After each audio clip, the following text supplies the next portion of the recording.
me dio un poco ese título de charla, pero según estaba haciendo y según veía por dónde estaba yo tirando mis ideas, decidí cambiarlas y prefiero hacer una cosa más generalizada. Vale, lo de Austria está muy bien y lo vamos a ver, pero que entendáis por qué tenemos la idea o de dónde surge eso de querer imitar lo que están haciendo Austria en zonas rurales. Entonces me parece mejor argumentarlo por ahí, vamos a ver lo que hacen ellos, pero las razones. Entonces lo que he cambiado, y digo, el compostaje descentralizado de la materia orgánica de residuo a recurso. Y una de las cosas que más insisto es que cada vez que hablan de residuo orgánico, ahora se denomina bioresiduo, pero la acepción que tenemos de residuos también para el diccionario es una cosa que no sirve para nada. Y precisamente la materia orgánica es algo que tiene mucho valor, mucho uso y mucha necesidad, con lo cual yo siempre considero que deberíamos hablar de recurso orgánico o en todo caso resto orgánico. Una cosa vale, que nos sobra, que nos ha quedado ahí y que podemos hacer mucho con ella. Entonces es una de las primeras cosas que me gustaría que dara un poco de mensaje de esta charla, que estamos hablando de restos orgánicos o de recursos orgánicos, pero la palabra residuo en cuanto a la materia orgánica voy a empezar a olvidarla. ¿Y de qué vamos a hablar? ¿De qué va esto de aprovechamiento, tratamiento? Pues de algo que si damos un paseo por un bosque está ocurriendo especialmente durante los meses de primavera, verano. La transformación de todos los restos orgánicos que han caído durante el invierno, de hojas, de ramas, etcétera, que se han depositado en el suelo, que se van transformando a nutrientes que aprovecha el suelo y a su vez aprovecha la planta. Y toda esta labor, ¿quién la hace? Pues unos organismos, unos hongos, unas bacterias que están ahí. Es un proceso natural. Pues bueno, esto es una frase del que está considerado como el padre del compostaje moderno, que es un caballero inglés de principios del siglo XX. Una de sus frases es esta: no hay molestias de ninguna clase, ni olores, ni moscas, ni papeleras, ni incineradoras, ni alcantarillas, ni enfermedades ligadas al agua, ni ayuntamientos, ni impuestos. Por el contrario, el bosque ofrece un lugar ideal para las vacaciones de verano, suficiente frescor y abundante aire fresco. Sin embargo, en toda la superficie de los bosques, la conversión de restos animales y vegetales en humus nunca es tan rápida y tan intensa como en los meses del verano, de julio y agosto. Quiere decir esto que también un mensaje que os habrá llegado por muchas vías de compostaje olores, compostaje moscas, etcétera. Es decir, lo que está pasando en un bosque es el proceso de compostaje. ¿Qué ocurre? A un ritmo más lento. Simplemente eso. Es el mismo proceso. Con lo cual, no estamos hablando de nada que hayamos inventado los hombres. Es nada más que aprovechar el modo que tiene la naturaleza de reaprovechar, de utilizar sus recursos orgánicos, pues es coger ese proceso y adaptarlo a nuestras necesidades. Con lo cual, estamos muy acostumbrados a esta imagen y asociamos contaminación, la atmósfera, humos, gases. Esta, el medio marino, vertidos de petróleo, etcétera, etcétera. Pero no estamos tan concienciados con esto. Es decir, realmente nuestro vertedero es el suelo. Y la cantidad de mierda, mal dicho, que acaba yendo al suelo, realmente no tenemos el rango de magnitud como para asumirlo. De vez en cuando pues hay accidentes, como esto fue la ruptura de aquella presa en Europa del Este, una presa de lodos de una empresa extractora procesadora de aluminio que inundó no se sabe cuánto, casi llegó hasta el diluvio, pero bueno, no puedes encontrar estas fotos. Pero la cantidad de restos orgánicos y de otros contaminantes que aportamos al suelo, realmente no estamos acostumbrados, no se ve tanto en los medios, no tenemos tanto esa imagen. Entonces un poco aquí también lo que pretendemos es reconducirlo. Tenemos que considerar que el suelo al mismo tiempo es un recurso. Y de ahí realmente es nuestra fuente de nutrientes principal, lo cual es un recurso no renovable que tendríamos que cuidar. Otra cosa que aparece a veces en las noticias puede ser esto es un municipio de Galicia, nube tóxica por un vertido de lodos, es decir, la aplicación directa de materia orgánica fresca, sobre todo lodos de depuradora, pero también es decir, a aplicaciones en ratios o en dosis muy elevadas, que puede dar en el caso con purines y excrementos animales. Pero voy a decir eso, de aprovechar el suelo como un vertedero para aportar cualquier cosa en cualquier condición, pues siempre acaba dando problemas. Para un poco romper el hielo, yo creo que estáis muy callados. Una adivinanza, a ver. ¿Quién creéis que pudo haber dicho esta frase? Para el mundo urbanizado el suelo es solo polvo, barro. Pero el suelo es la fuente de nuestra comida, el principal futuro de la humanidad. Debemos reconocer que el suelo tiene un valor superior al oro. Os doy pistas. Un punto al mar. Mahatma Gandhi. Bono, el de U2. No el de la Mancha. El jefe indio Nasita, este fue el que hizo el discurso de cuando querían comprar las tierras del presidente de Estados Unidos. Espera, que voy muy rápido. ¿Obama o un tal Manfred Kern? Siempre la compañía Bayer Crop Science. ¿Quién es el? El de la Bayer. Manfred Kern.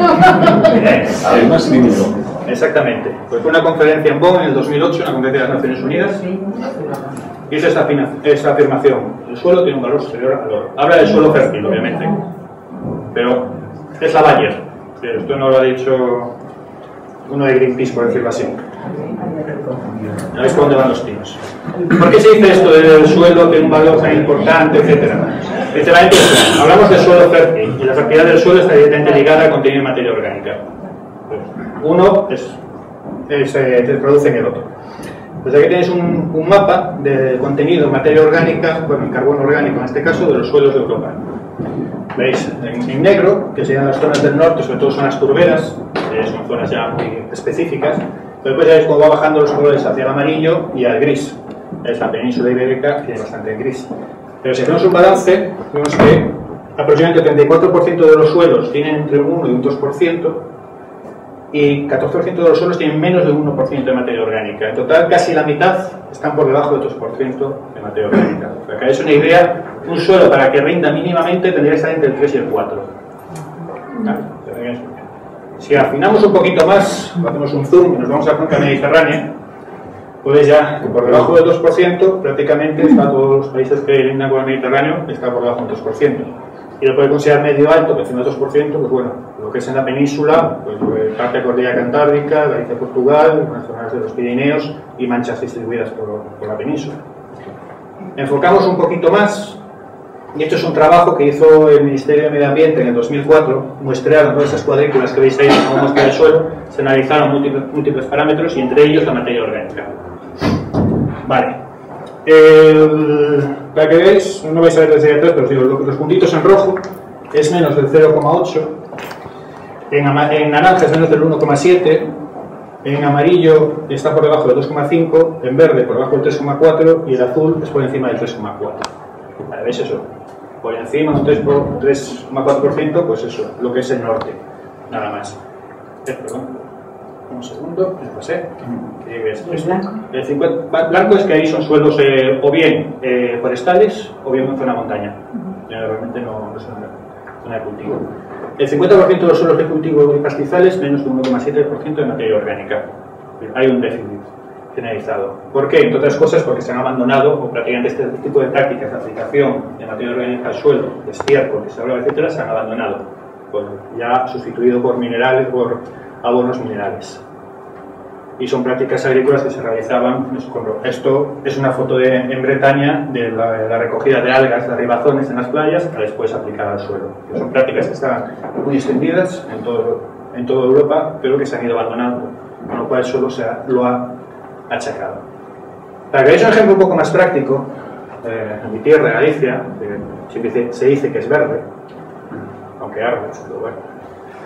Mira, hasta el siglo XVIII, del siglo XVIII a la década de 1960, está constatado que los agricultores hacían una aplicación aproximadamente 20 a 30 toneladas hectárea de año de estiércol de vaca.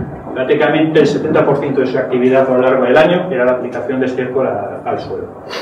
Obviamente, a partir de los años 60, esa práctica se fue abandonando paulatinamente. Analíticas que se recuperaron de suelos de las provincias, pues indicaban que en 1960 1970 más de la mitad de los suelos ya tenía menos de un 6% de materia orgánica. En Pontevedra también entre el 40 y el 50%. En Orense ya más de la mitad de los suelos tienen menos del 6% y ya aparecen parcelas donde el suelo tenía menos del 3%. De Lugo se perdieron los datos, porque estos datos fueron rescatados de la basura, pero había una parcela en un municipio de Caldas de Rey que está perfectamente localizada. Entonces, en un trabajo realizado en el año 58, esa parcela pues daba un resultado de materia orgánica de 6,4. Se volvió a esa parcela, en el 64 estaba en 4,56% y en el 99 en 3,45%. La pérdida es paulatina. Con lo cual, es decir, los suelos van perdiendo fertilidad, tienen una carencia de materia orgánica, hay un déficit importante. Por muchos fertilizantes que apliquemos de nitrógeno, fósforo y potasio, no estamos aplicando materia orgánica. Con lo cual, los suelos, quieras que no, a la larga van perdiendo fertilidad, van necesitando más fertilizantes, van perdiendo capacidad de resistencia frente a enfermedades, problemas de erosión, etcétera, etcétera, etcétera. Con lo cual, aquí veis por dónde lleva el discurso de ese tal Manfred Kerr en cuanto al suelo, valor del oro. Vale, nos estamos quedando sin suelo fértil, Ya sabéis que hay países de Asia, además, que están yendo a cultivar Etiopía, alquilando suelos a precios de risa, precisamente para cosechar allí. A mayores, también, esta foto, no sé si os acordaréis de ella, pero fue en el verano del 2006, este año casi podemos actualizarla, pero bueno, una semana que ardieron una gran cantidad de superficie, sobre todo en la provincia de Pontevedra. Depende de la fuente a la que acudas, Ministerio de Medio Ambiente o Xunta de Galicia, de 77.000 a 86.000 hectáreas de monte. Aparte de toda la catástrofe que puede ser eso, coincidió que en octubre de ese mismo año fueron las mayores precipitaciones de los últimos 30 años, con lo cual todo ese suelo se barrió y acabó en las rías. Claro, en el periódico salió que pobres los bancos marisqueros, que murieron los berberechos y las almejas ahogadas por todo el lodo que les quedó. Pero nadie hablaba de las capas de suelo fértil que se acabaron de perder y que no se regeneran. Si lo valoramos un poco, cuando tenemos un incendio, bueno, obviamente hay una gran degradación del suelo, una pérdida importante de la capacidad de crecimiento, aparecen especies oportunistas, que son las primeras que colonizan, pero además el suelo pierde fertilidad, precisamente porque se ha quemado gran parte de esa materia orgánica, y hay una gran mortalidad de especies, ¿vale? 3 veces mayor que antes del incendio y encima no crecen tanto. Y obviamente formar una capa de suelo fértil de 1 centímetro es de un tiempo de más de 100 años lo que requiere, con lo cual no es un recurso renovable, ¿vale? De ahí la importancia. Entonces, la materia orgánica, ¿por qué tenemos la idea, nos mete la idea de que es un residuo, cuando realmente es un recurso y es necesario aportarlo? ¿Qué pasa? El problema es cómo la aportamos, en qué condiciones, en qué características la aportamos. Y otra necesidad, esto es un trabajo que hizo el INTG ganadero de Navarra, bueno, el INTG agrícola de Navarra, en cuanto a lo que serían las necesidades energéticas de distintos cultivos, desde trigo, cebada, girasol, colza y la media. La columna verde es la energía, los fertilizantes, la fabricación de fertilizantes, la energía consumida en la fabricación de fertilizantes necesarios para esos cultivos. Con lo cual, veis eso, que más del 60%, en el caso del girasol, que es el 40%, más del 60% de la energía que se introduce a una labor de cultivo de una parcela contribuye a la fabricación de fertilizantes. Y en algunos casos también el tema de pesticidas. Ya veis, con el compostaje se consigue su reducción de necesidad. La colza también es un caso significativo porque está considerado un cultivo bioenergético, estos de biocombustibles. Bueno, pues ya veis que encima hay que meterle un 60% de energía en cuanto a fertilizantes. Pues otra de las necesidades. ¿Y qué pasa? Claro, que el mensaje nos dice en materia orgánica como residuo, pues claro, vemos esto, y, hombre, y mi madre pues diría que asco. Para mí yo digo, esto oro bendito. Que es materia orgánica fresca, más o menos homogénea en cuanto a su composición, en cuanto a su forma, y esto facilísimamente aprovechable y transformable en compost. También podemos ver esto. Claro, esto es otra cosa. Esto es un lodo depurador visto de cerca. Bueno, es muy fácilmente aprovechar. Claro, huele, sí, huele. Pues se está degradando ya en unas condiciones incontroladas. Nosotros, otro tipo de lodo. Esto es un lodo de una industria pesquera, de una industria conservera pesquera. ¿Qué le pasa a este? Pues ya tiene una composición muy específica. En este caso tiene muy rico en grasas. Entonces, hay que saber qué necesita para poder degradarse bien y poder hacerlo en condiciones controladas, pero también es materia orgánica. Otro, pues este caso serían lodos de purín de cerdo, pues almacenados en un campo, fermentando de cualquier manera. Bueno, pues es una cosa que también fácilmente se puede reconducir y que no cree un impacto como el que está creando. Aquí los mismos lodos en una instalación de tratamiento. Otro, lo que más sale en prensa, pues lo que generamos nosotros en nuestras casas, que ya veréis que realmente es muy poco en comparación con otras cosas. Otro, este es más sangrante, los cestríos, restos de frutas y verduras que porque no baja el precio del mercado acaban en vertederos o en la basura. Bueno, pues también hay muchos miles de toneladas de ese material perfectamente comestible y perfecto estado que acaban en basureros o en vertederos. Otro caso, también, esto es un pueblo del Pirineo, pues restos de limpieza, poda de jardines, de parques, restos de granjas que no saben qué hacer con él, bueno, pues lo dejan en un rincón y que se vaya haciendo como sea, y bueno, así se quema o acaba también en un vertedero. Bueno, pues eso también, son materiales muy nobles, si se sabe qué hacer con ellos. Pero bien, es un potencial problema, se puede aprovechar. Y finalmente, pues eso, los restos de nuestras casas, de cocinas, de restaurantes, comedores, etc. También fácilmente transformables. En este caso, esta foto corresponde a la Universidad de La Coruña. Estos son los residuos de uno de los comedores, que hemos montado mini plantas de compostaje para cada facultad, para tratar in situ, al lado de las cocinas, lo que se está generando como residuo. Primer problema que nos planteamos, o primera característica más significativa de la materia orgánica, el agua que tiene. Aproximadamente el 70% es agua. Claro. Entonces, aparte de los problemas que nos va a dar en cuanto al proceso de fermentación en sí, el problema es que si empezamos a moverla, lo que estamos moviendo, transportando de un sitio a otro es agua, principalmente. Bueno, ahí ya es un derroche en cuanto a recursos y energía, en el sentido de que estamos desplazando por agua.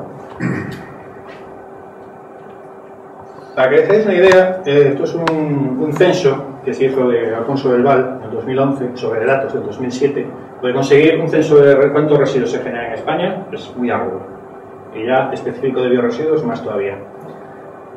En cuanto a logros de depuradora, aproximadamente fue casi 6 millones de toneladas en materia fresca. De residuo, bueno, que realmente tenía que ser eso, fracción orgánica de residuo urbano, en torno a casi 10 millones de toneladas. Residuos agroalimentarios, industrias agroalimentarias, y ahí es una cifra estimada en 120 millones. Pero son residuos agrícolas propiamente, 40 millones. Ganaderos, todos purines principalmente, estiércoles, gallinazas y demás, 183 millones aproximadamente. Y residuos forestales, silvicultura, sobre unos 6 millones. Total, estamos hablando de 364,5 millones de toneladas de materia orgánica considerada residuo, de los cuales los que tanto se habla y tanto se discute de los urbanos no llega al 3%. Y donde está la chicha es aquí, en el rural, donde se genera el 95,8% de materia orgánica residual. Entonces, de ahí la importancia, y un poco ya empiezo a elaborar la parte del descentralizado, del compostaje agrícola y demás, de aprovechar que hay un potencial recurso en materia orgánica generada como residuo para tragarse esto y tratarlo a medida posible conjuntamente. Ya que tienes potencial para tratar de manera complementaria, porque se van a intentar explicaros cómo unos apoyan a los otros para que el proceso pueda ir conjuntamente en mejores condiciones, pues puedes ya introducir esto, que realmente es despreciable frente al otro total, y tratarlo conjuntamente.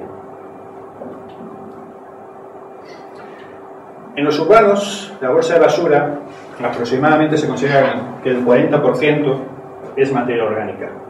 Lo cual tendríamos dos categorías o tres categorías, depende de cómo queréis verlos. Por un lado tendríamos lo que no es reciclable. ¿Vale? Ya son materiales muy específicos, restos, que ya no tienen sentido o suponen un coste muy importante, o vías muy específicas de reciclaje, por ejemplo, pilas y baterías y demás. Está considerado en otros, en el sentido de que tiene que ir a un proceso especial para que no resulte contaminante al medio. Pero después estarían los materiales reciclables, que se clasificarían entre los secos y el húmedo. El húmedo es el bioresiduo, y los demás, vidrio, plásticos, metales, papel y cartón, sería el seco. Pues de todo esto, el 40% es orgánico. Si esto lo separas, de aquí, gestionar, tratar, separar y reciclar los otros es bien fácil. Vale, pues serán materiales que no estarán contaminados, pero más contaminados entre comillas en el sentido de que hayan chupado humedad, que estén sucios, etc. Con lo cual, manejarlos y separarlos es mucho más fácil. Y hay máquinas que automáticamente pueden reconocer, pueden separar de esos materiales. En el momento en que están pues, empapados porque tienen chorreando una manzana, una sandía o lo que sea, pues ya la eficiencia de esa separación se reduce notablemente, y ya, obviamente, la de su reciclado. Con lo cual estamos hablando simplemente de aprovechar el potencial de ese 40%, pero que supone incrementar la eficiencia de recogida y reciclado del resto de fracciones.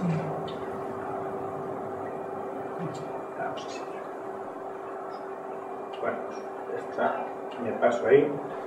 Les hablamos de eso. De aprovechar ese 40%. ¿Qué queremos hacer con ellos? Aquí empieza el planteamiento ya estratégico de cada uno. Si lo que queremos es deshacernos de ellos, pues lo que podemos hacer es esto.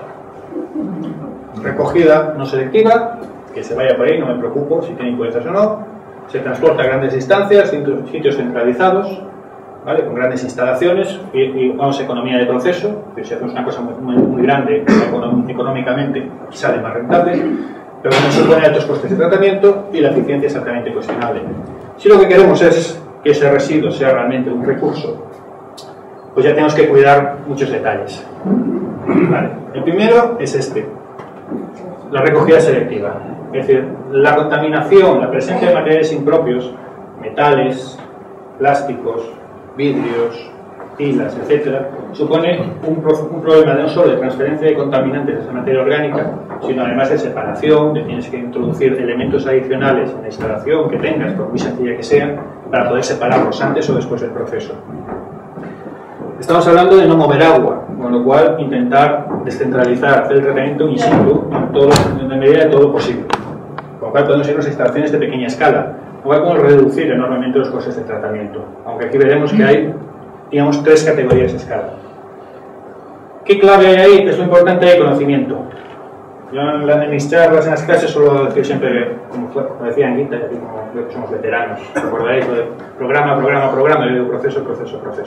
Es decir, conocer el proceso biológico, de qué necesitan los microorganismos, qué necesita esa materia orgánica para poder degradarse, para poder descomponerse en las mejores condiciones y de obtener una materia de calidad.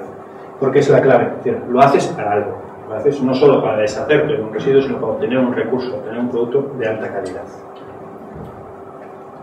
La que sea la jerarquía de gestión de residuos, que eso ya es un consenso a toda Europa, sería a partir, obviamente, lo primero, reducir. Es decir, no generar por generar.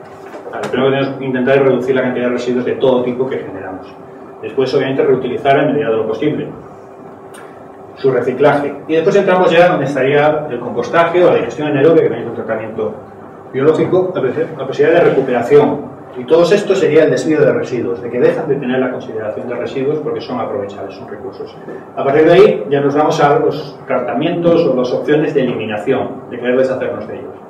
Bien sea con incineración, con la coletilla siempre de recuperación energética que le ponen, que siempre necesita un vertedero complementario, además para residuos peligrosos, porque irían todas las cenizas y escorias, o si no el vertido controlado, es decir, un vertedero sanitario que se asegure que está sellado, impermeabilizado, etcétera, etcétera, etcétera.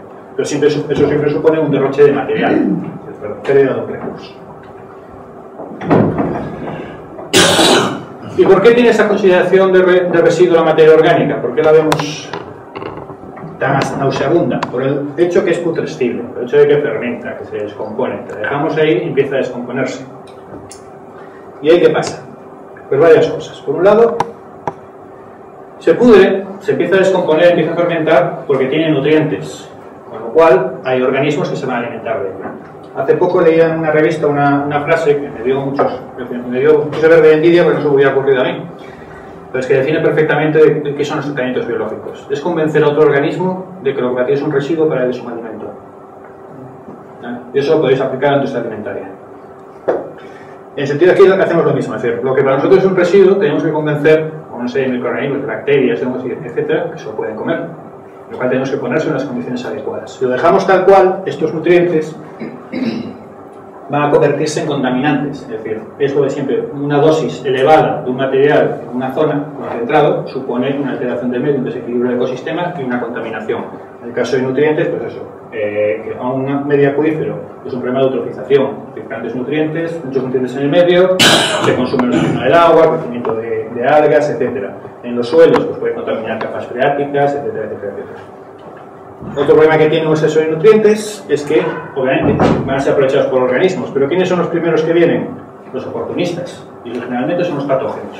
Con lo cual también, el tema conocido de la salmonela, casi de los primeros que empiezan a meterse, que hay algo de bugo por medio, pues a eso me refiero.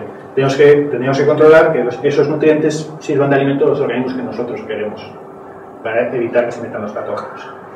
Y otra de las características es que al ser putrescible, si se empieza a descomponer de manera incontrolada, va a generar gases. Y generalmente esos gases son causantes de olores, de malos olores.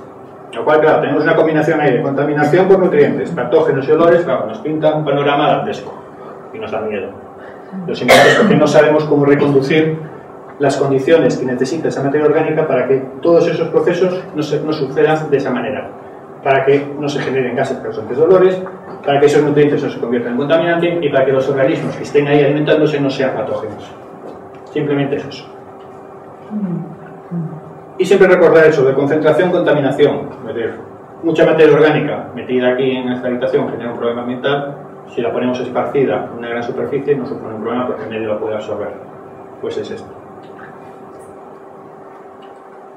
El ciclo. Lo que queremos es reproducir lo que decía un poco al principio, esto. Lo que ocurre en un bosque tropical o en un bosque húmedo europeo en el trópico durante todo el año, aquí más bien durante los meses de verano, es la transformación de todos los restos orgánicos al suelo, por la acción de un montón de organismos. Vale, pues es esto, pero lo que queremos reproducir es lo que se piensa hacer. Reproducir un proceso natural de transformación de la materia orgánica, de un material que sea potencialmente contaminante, en un material que es bondadoso y aprovechable por el suelo y por las plantas. Con lo cual vamos a reproducir esos tratamientos, esos procesos biológicos. ¿Qué son? A ver, aquí no os asustéis. Actividad biológica degradativa de microorganismos sobre materia orgánica. Pero actividad biológica, que van a actuar, que van a alimentarse, que van a comer esa materia orgánica. Macro y microorganismos, es decir, microorganismos, bacterias, hongos, los que no vemos o nos cuesta ver. Y macro, todos hemos visto lombrices dentro de montones de estiércol, o las cochinillas, o también me decía algunos tipos de larvas, etcétera, que son organismos que vemos, macroorganismos que están alimentándose de materia orgánica. En ese proceso tenemos pues algunos subproductos. Por un lado, la materia orgánica estabilizada, porque no es el contaminante, lo que llamamos el compost, el humus o el mantillo, que son aprovechables. Si lo que hacemos es la producción de biogás, la digestión anaerobia, pues lo que tenemos ahí, aparte de esa materia orgánica estabilizada, es un gas que podemos aprovechar con fines energéticos. Y lo que necesitamos es atender a ciertos parámetros que son limitantes para que los organismos que estén ahí trabajando sean los que queremos y estén a gusto. Es como si hiciéramos una fábrica y queremos tener a los trabajadores contentos, en buenas condiciones, porque son los que van a realizar el trabajo. Pues es lo mismo. ¿Qué tenemos que saber? ¿Qué organismos son los que van a estar ahí? Conocer qué necesitan para que esa actividad biológica la realicen sobre la materia orgánica y el proceso sea como queremos. Con lo cual, la clave está en conocer el proceso biológico.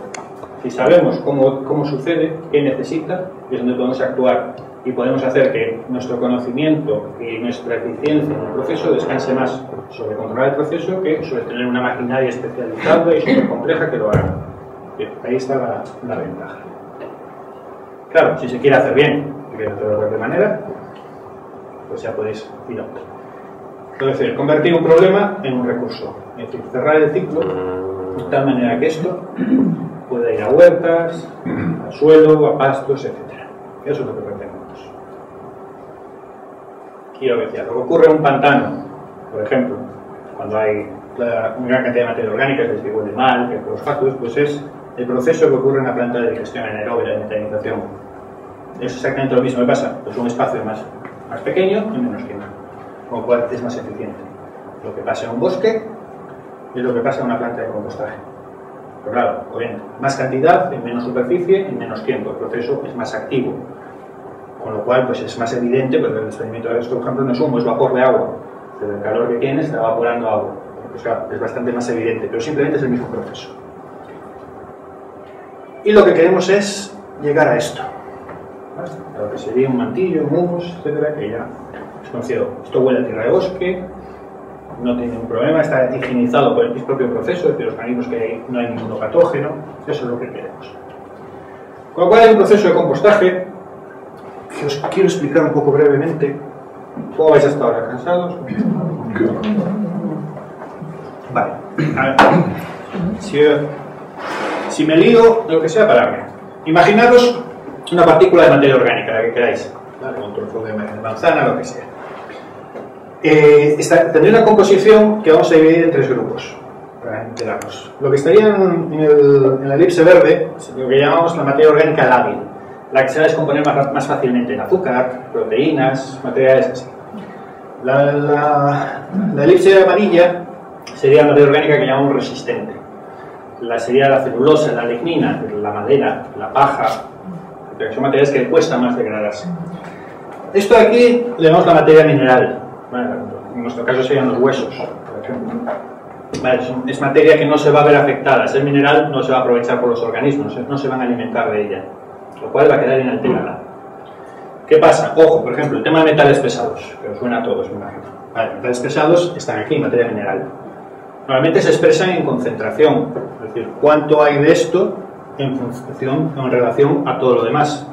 Vale, considerar que en el proceso de compostaje lo que vamos a dar es que los organismos se coman esa materia orgánica, con lo cual la van a reducir, va a haber menos, pero no van a tocar estos. ¿Qué quiere decir? Que la concentración de estos va a subir, porque va a haber la misma cantidad de materia mineral, metales pesados, frente a una menor cantidad de materia orgánica.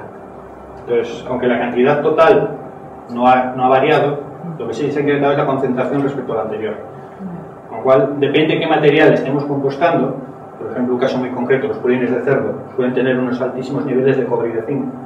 Con lo cual, si encima los compostamos, podemos tener un material excelente en todos los parámetros, como fertilizante, etc. De metales pesados, cobre y zinc específicamente, nos salimos de rangos. Con lo cual no serían considerados compost, no se podrían aplicar al suelo. Entonces, es uno de los hándicaps, de las dificultades que tiene el compostaje a la hora de obtener un producto. Depende de dónde salgas, los metales pesados se pueden rastrear todo.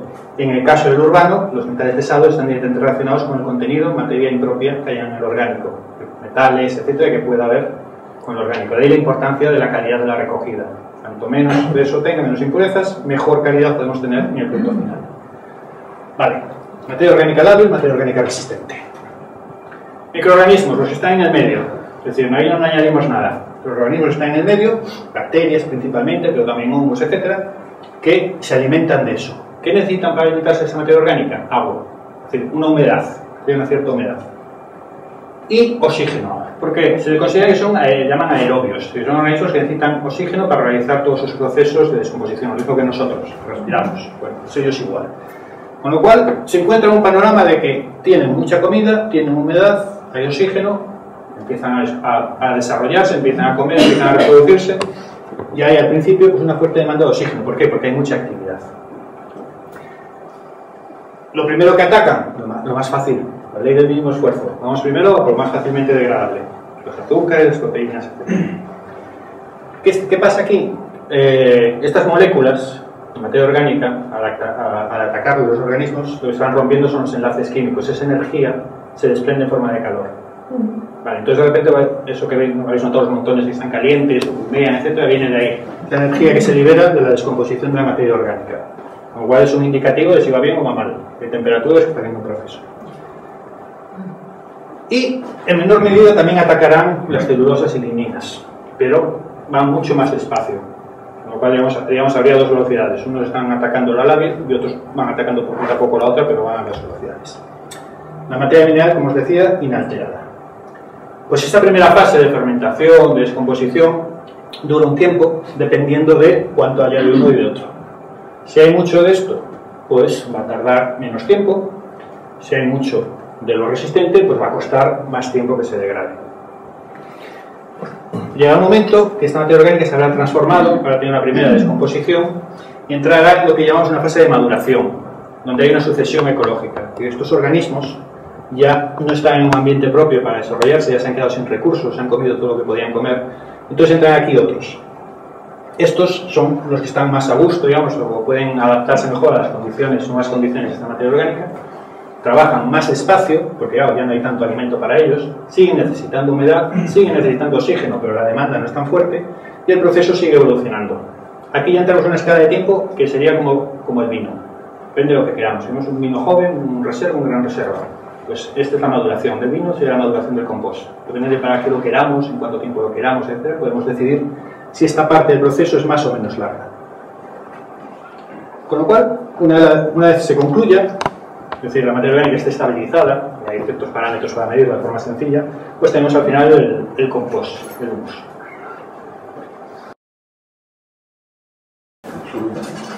Muy bien. Y la materia mineral se queda... Se queda ahí. Es decir, no, la materia mineral no es que sea mala, ojo, pero ahí dentro hay recursos que también las plantas necesitan y aprovechan. Pasa que, ahora hay que saber inicialmente de qué partimos, sobre todo por el tema de metales pesados, en cuanto a la alimentación, pero nada más. Pues mira, si habéis entendido, esta casi me la salto. Esto se va a hacer lo más sencillo. Es decir, materia orgánica, aire y agua. Bueno, los microorganismos ya están ahí y el agua. Eso es lo que necesitamos. Aquí hablo de carbono y nitrógeno. Os lo explico un poquito brevemente. Son las bases de la alimentación, nitrógeno como fuente para la síntesis de proteínas, carbono como fuente de energía. Claro, entonces para la síntesis de nuevas células, etcétera, pues son necesarios los dos y que están en un cierto equilibrio. Vale. Bueno, pues con esos tres materiales juntos habrá un desprendimiento de calor habrá una evaporación de agua, una cosa muy importante del compostaje, tiene un déficit hídrico importante, es decir, el balance hídrico, el balance de agua es negativo. Como se calienta tanto, evapora mucho. Por lo cual es importante que habrá que ir añadiendo de agua periódicamente, controlando la humedad, para que el proceso nunca se pare. Se desprenderá CO2, lo mismo que nosotros estamos respirando, y está subiendo la temperatura de la sala, además, por el CO2 que emitimos, pues estos organismos lo mismo, consumen oxígeno, emiten CO2. Y de ahí tendremos el compost. Esto sería el balance de manera muy resumida, para que se me idea. Pero hay una cosa muy importante que no hay que olvidar nunca, que es lo que llaman el material. Yo ya empiezo a llamarle material complementario porque la palabra estructurante cada vez veo que lleva más errores de concepto. Acabo de hablar de carbono y nitrógeno, que es importante un balance. Normalmente los restos de comida, las direcciones animales, etcétera, tienen más nitrógeno que carbono, o digamos tienen una compensación de nitrógeno. Si compostamos solamente esos materiales, el proceso no va a ir tan bien porque hay un desequilibrio de nutrientes para los organismos que van a alimentarse. Con lo cual, uno de los motivos para añadir un material complementario, que normalmente son restos vegetales triturados, es por aportar carbono, para corregir ese balance. Otro de los motivos es por corregir la humedad. La materia orgánica, hemos dicho, el 70% agua. Y aquí he dicho, vale, el agua es importante, pero si nos pasamos, también es mala. Y si nos quedamos cortos, el proceso se para. Entonces hay que llegar a una escala intermedia. Bueno, este material absorbe la humedad excesiva del principio y después la va regulando, lo cual es más fácil. Y después, el tema del estructurante. Decimos que queremos que pase el aire por el interior. Vale, si ponemos un trozo de un montón de estiércol aquí, por ahí dentro no pasa el aire. Por eso fermenta y huele mal, porque no hay oxígeno. Entonces, al mezclarlo con este material, que es poroso, que se crea como una red de microporos, como si fuera una esponja, el aire puede circular por el interior. Entonces, ahí viene lo estructurante, pero más que estructurante es más importante casi el tema que os decía antes, carbono y humedad. Vale, pero este es también uno de los problemas del compostaje, que necesitamos disponer de este material, en mayor o menor medida, y ahí ya son cosas más finas que no es el motivo de esta charla. Pero existe, es un material que está en el medio, sobre todo aquí en el entorno rural, pero hay que buscarlo, y hay que gestionarlo, y hay que hacer una estrategia de cómo vamos a aprovecharlo. Pero hay muchas fuentes de podas, de resto de madera, de palés, cartones. Se puede generar una economía local base al aprovechamiento de esta materia orgánica y el mantenimiento de bosques, de parques y jardines, etc. Cualquier plan de compostaje tiene que considerar que esta parte es imprescindible, en mayor o menor medida. Y ojo también otra cosa, suele ser, sobre todo el que está relacionado con restos de poda, un material muy estacional. Con lo cual tienes un montón ahora en otoño, llega el verano y no tienes nada. Igual hay que regularlo también durante todo el año. Pero es imprescindible. Si quieres tener un compost de calidad sobre todo. Lo que decíamos, los bichos que aparecen en el compostaje. Pues mira, la cadena trófica llega hasta aquí y si te descuidas más arriba. Pero lo que nos interesa a nosotros es esto. Actinomicetes, hongos y bacterias. Esos son la primera línea de batalla, los que van a estar ahí transformando la materia orgánica. Todos los demás se alimentan a partir de lo que ellos hacen. O a partir de ellos mismos, directamente. Con lo cual queremos centrarnos en estos. Aquí lo podéis ver el microscopio electrónico, bueno, la apariencia que tienen unos y otros. Cuando revolvemos un compostador o abrimos una pila, muchas veces, a lo mejor según vosotros hace compostaje, habéis visto una cosa parecida. ¿Cuántos ha pensado que se ha quemado o que son cenizas? Nadie. Yo me sé más de uno que ha tirado una pila entera al barranco porque decía que se había quemado toda. Estos son actinomicetes, ¿vale? Actinomicetes se llama, es un tipo. Pone que es un tipo de hongo. Vale, esto es un indicativo de que el material está muy bien, que se ha colonizado. Vale, todo esto de aquí son colonias de organismos que están ahí descomponiendo la materia orgánica. Entonces eso es una buena evidencia, una buena señal de que el proceso está yendo bien. Otras cosas que nos podemos encontrar, pues eso, hongos, todo tipo de hongos, macro y micro, que aprovechan por ahí. Y aquí alguien ve los bichitos que hay aquí.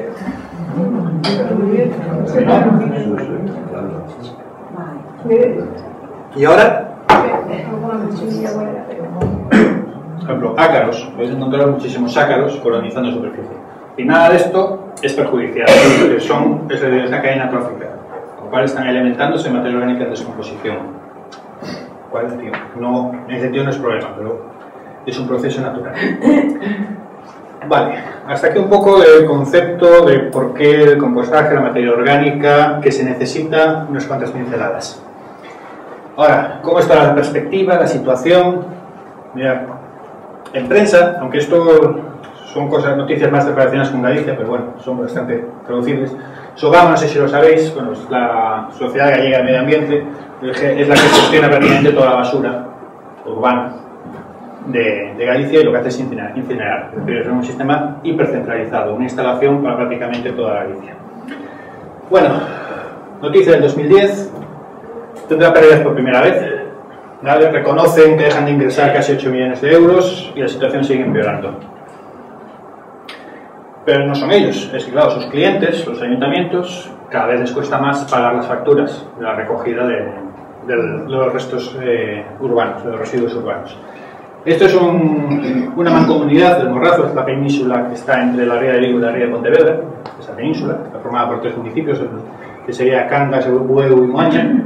Bueno, en junio de 2010 tiene una deuda de 4,4 millones de euros con la empresa que les lleva la gestión de los residuos. En agosto de 2011 está en 5,3 millones. No tengo puesta la del 2012, pero estaba en 6,6 millones este verano y ya en quiebra técnica la mancomunidad por la deuda que tienen con SOGAMA. Por otro lado, otro aviso. Pero también es en Galicia, es la planta de compostaje del Barbanza, está en la provincia de Coruña. Se considera la planta que recicla, que separa más materiales, plásticos, envases, vidrio, papel, etcétera, de los materiales que recibe. Bueno, pues también ha tenido problemas, entre otras cosas, porque Coembes no les decía que separaba demasiado y demasiado bien, con lo cual no iba a recogerles todo y no les iba a pagar por todo lo que recogían. Bueno, acabaron en contencioso, en los tribunales y demás. Pero bueno, también tuvo muchos problemas porque muchos municipios no les pagaban. ¿Cuál es el problema? Es decir, sistemas centralizados son dependientes directamente de los ayuntamientos y en este momento de crisis cada vez más van abocados a no pagar. Conocía de varias localidades que le debían 1 millón de euros, etc. Bueno, noticia del 15 de septiembre. ¿Qué pasa? Las empresas no les pagan, hay que subir la basura, hay que subir las casas. Y encima, por ejemplo, en este caso, la incineradora ha tenido un problema, que le han quitado la prima a energía verde que producía, con lo cual ya las cuentas no le cuadran por ningún lado. Veremos en qué acaba eso, pero como mínimo ya han avisado a partir de enero un 25% que van a subir la tarifa.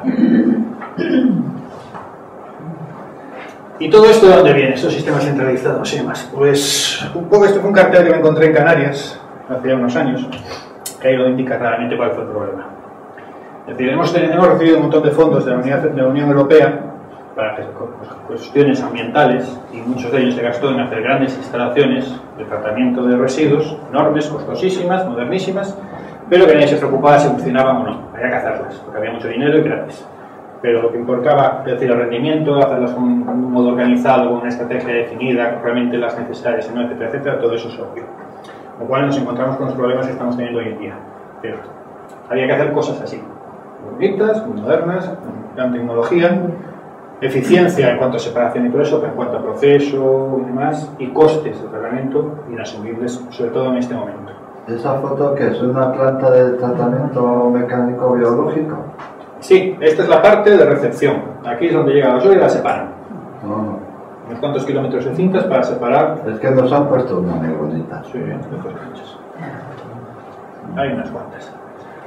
Con lo cual, si nos volvemos a materia orgánica, pues la ventaja que tiene es que podemos jugar con muchísimas escalas, porque lo que importa es proceso, proceso, proceso. Si sabemos hacerlo, podemos hacerlo de manera tradicional, como se viene haciendo de toda la vida, o en sistemas de compostaje, de compostadores comunales, etc. Ahí tenéis uno aquí de nuestro pueblo, por ejemplo, estos 3 que veis ahí, los que os comentaba antes de la Universidad de La Coruña. Eso es la planta de compostaje de la Facultad de Filología. Ahí se composta todos los restos del comedor y de la cafetería de esa instalación. Esta es la planta de compostaje de Subiza, en Navarra, en la comunidad de Pamplona. Pues ahí es donde gestionan todos los residuos orgánicos del pueblo. Veis, sistemas súper simples. De ahí podemos dar un salto mortal a instalaciones ya centralizadas de tratamiento. Que ojo, no digo que no funcionen. Digo que ya suponen pues, unos costes de tratamiento mayores, transporte de materia orgánica, etcétera, etcétera. Dependen principalmente, sobre todo, su complejidad debería estar asociada a la necesidad de la materia a tratar, normalmente no es así, y también el resultado de digamos, la calidad de su producto final va a depender de la calidad del producto de entrada. En cuanto al residuo urbano, es decir, si es un residuo limpio con pocos impropios, pueden hacerlo muy bien, tener un material de calidad. Si les llega un material malo, pues no podrán hacer un producto bueno, por mucha tecnología que tengan. Y por el medio, tenemos otras opciones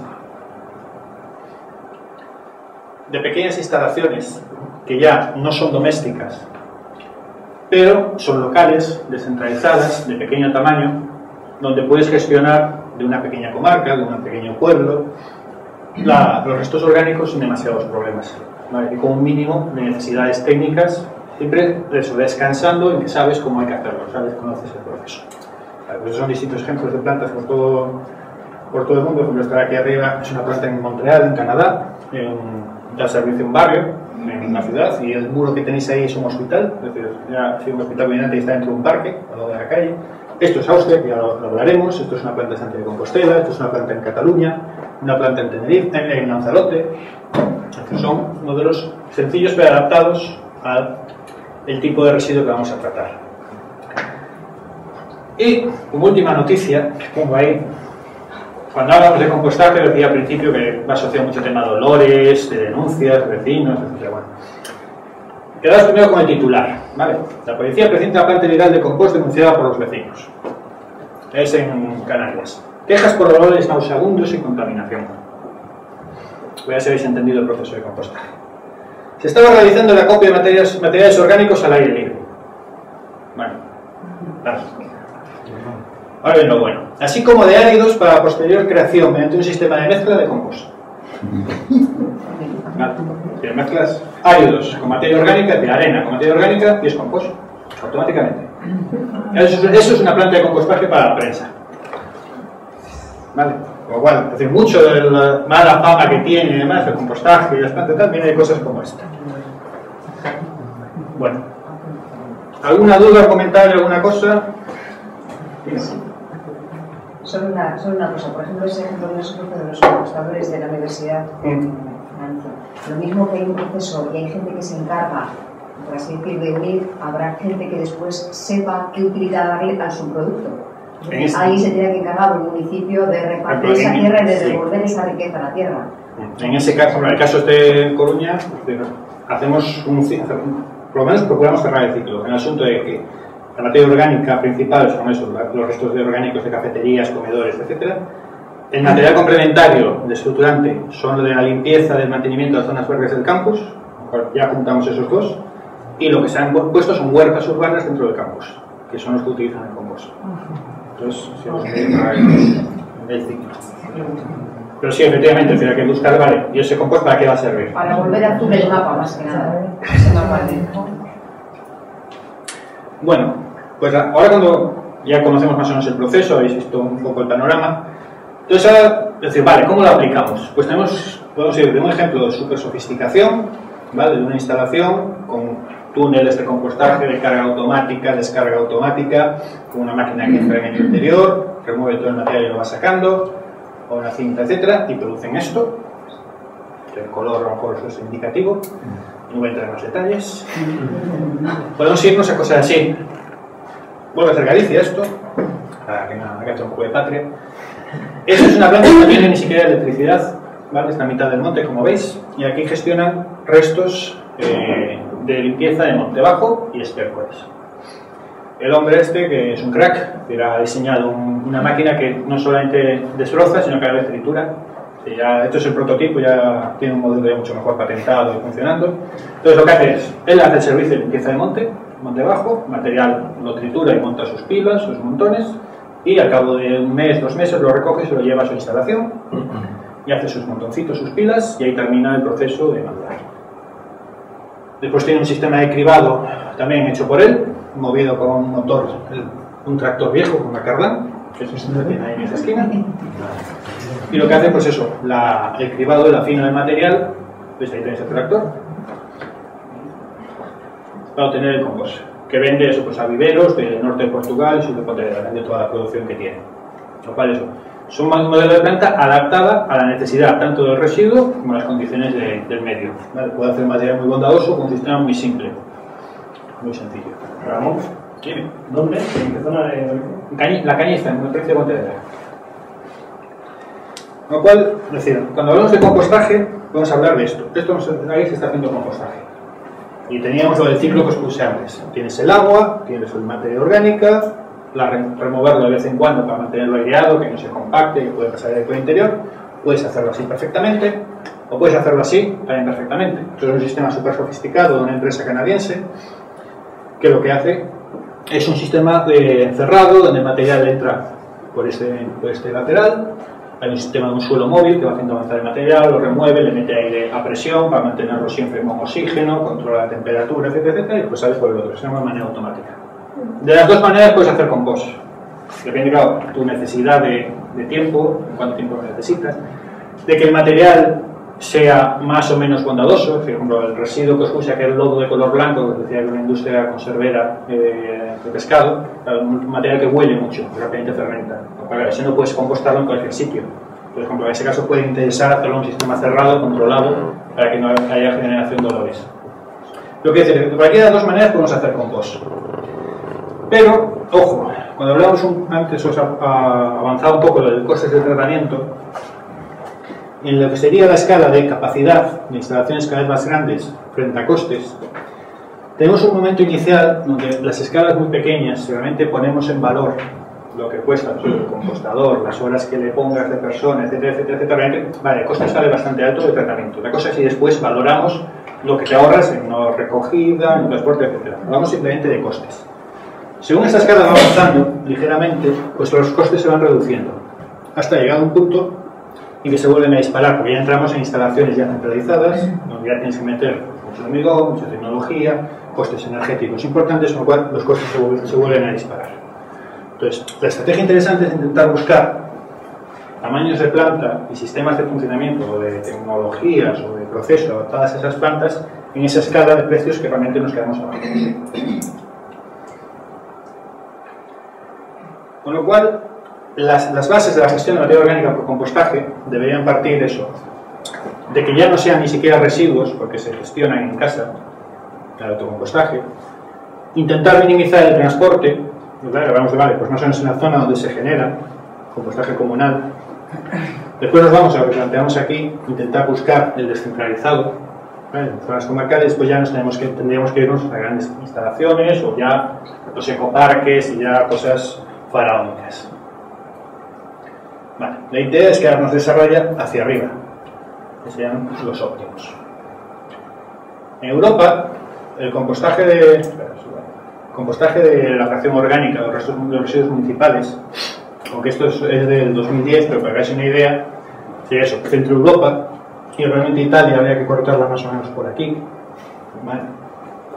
Donde está ya establecido y asentado la recogida selectiva y calidad de compostaje de materia orgánica, pues hay países de Inglaterra, países de Dinamarca, además, que están implementándose. Fase inicial, Irlanda ya avanzó mucho en ese sentido, Francia y demás, y después, pues claro, estamos los de siempre, pues excepto Cataluña, que ahí sí que está bastantes años, unos 30 años por delante del resto, en cuanto a recogida selectiva, plantas de tratamiento de todas las escalas, que tiene el Esteban en Barcelona y 5 ecoparques ya funcionando de tratamiento, pero después tiene plantas ya de todos los tamaños, todas las dimensiones hacia abajo, y ahora está estableciendo una red de microplantas por zonas comarcales, sobre todo buscando zonas rurales dispersas, de población dispersa, donde hay pequeñas plantas, mini plantas, donde compartan maquinaria y todo para reducir los costes. Pues este es el planteamiento que tiene Europa. Y queda Guipúzcoa un poco, ¿eh? Sí. No queda Guipúzcoa. No queda Guipúzcoa. Vale, los planteamientos son estos. O centralizamos, con lo cual nos vamos a hacer transportes de agua de un lado para otro, y tenemos que irnos a la economía de escala. Es decir, tiene que ser una instalación lo más grande posible para que el balance económico nos salga más positivo en la hoja de Excel. Otra cosa es que sea la realidad. ¿Qué pasa? Claro, entonces nos vamos a un sistema en cuanto el concepto primero en la jerarquía de residuos de reducción hay que olvidarlo, porque este monstruo hay que alimentarlo. Igual no podemos dejar de generar residuos, porque si no los balances económicos no salen. Y obviamente, claro, el compost suele ser difícil hacerlo de calidad. Yo lo de siempre, es decir, vosotros sabéis por experiencia, no es lo mismo cocinar para 3 personas que para 100. Es difícil hacer una comida buena de calidad para 100 personas, hay que saber muy bien. Pues en este caso más o menos lo mismo, y encima depende de la materia prima que te traigan. La otra opción pues, es hacer el tratamiento descentralizado. Es decir, que se genera ese recurso orgánico que se genera, que se quede en esa zona y se aproveche en esa zona. Con lo cual, minimizamos los costes de transporte, apenas movemos el material, o no lo movemos en absoluto. Se incrementa la economía local, está desarrollando una industria, una actividad en la zona, obtienes un recurso aprovechable y obviamente adaptable a la reducción de residuos. En cuanto al tema de economía local, es que ya no solo es el tema de mini plantas, gestión, tengo una persona contratada, no. Es que puede haber un aprovechamiento en toda la zona, pero en todo el tema de desarrollo de líneas de ecológico, de agricultura y ganadería en ecológico. Simplemente aprovechando el rebufo un poco de toda esta gestión de la materia orgánica descentralizada. Y hay muchas líneas de actividades complementarias relacionadas siempre con el suelo, con la actividad primaria, que también se beneficiarían de esto. Bueno, el compost de alta calidad. Pero claro, importante, la calidad de la materia prima. Vuelvo al ejemplo de la cocina. Si vais a montar una cena para alguien, os preocuparéis de la materia prima que vayáis a comprar sea de calidad, ¿vale? Porque vais a tener una comida buena. Bueno, pues aquí es lo mismo. Si lo que vamos a querer de compostar es eso, pues el material no podrá ser bueno. Tendríamos que intentar buscar llegar a esto. Vale, esto sería un poco escala de fotos reales, instalaciones de distinto tipo de recogida. Esta son recogidas en finito contenedor. Y son plantas de recogida selectiva que lo hacen bastante bien. Vale, pero ya veis que hay diferencia. Estas ya son bolsas compostables. Compostables, bolsas que se van a degradar. Las otras son bolsas de plástico. Vale. Pero estas dos, como son plantas de Cataluña, no digo, llevan años haciéndolo, y la gente más o menos está concienciada. ¿Qué pasa? Bueno, hay que hacer campañas de refuerzo, etcétera, etcétera, etcétera. Pero que veis realmente la diferencia. Cuanto más nos vengamos aquí, más fácil es compostar, menos nos cuesta y mejor producto podemos obtener. Cuanto más nos vayamos hacia aquí, más difícil es, el producto sea de menos calidad y más tendremos que invertir para poder separar todos esos impropios del producto final. Ahí está la dificultad principal.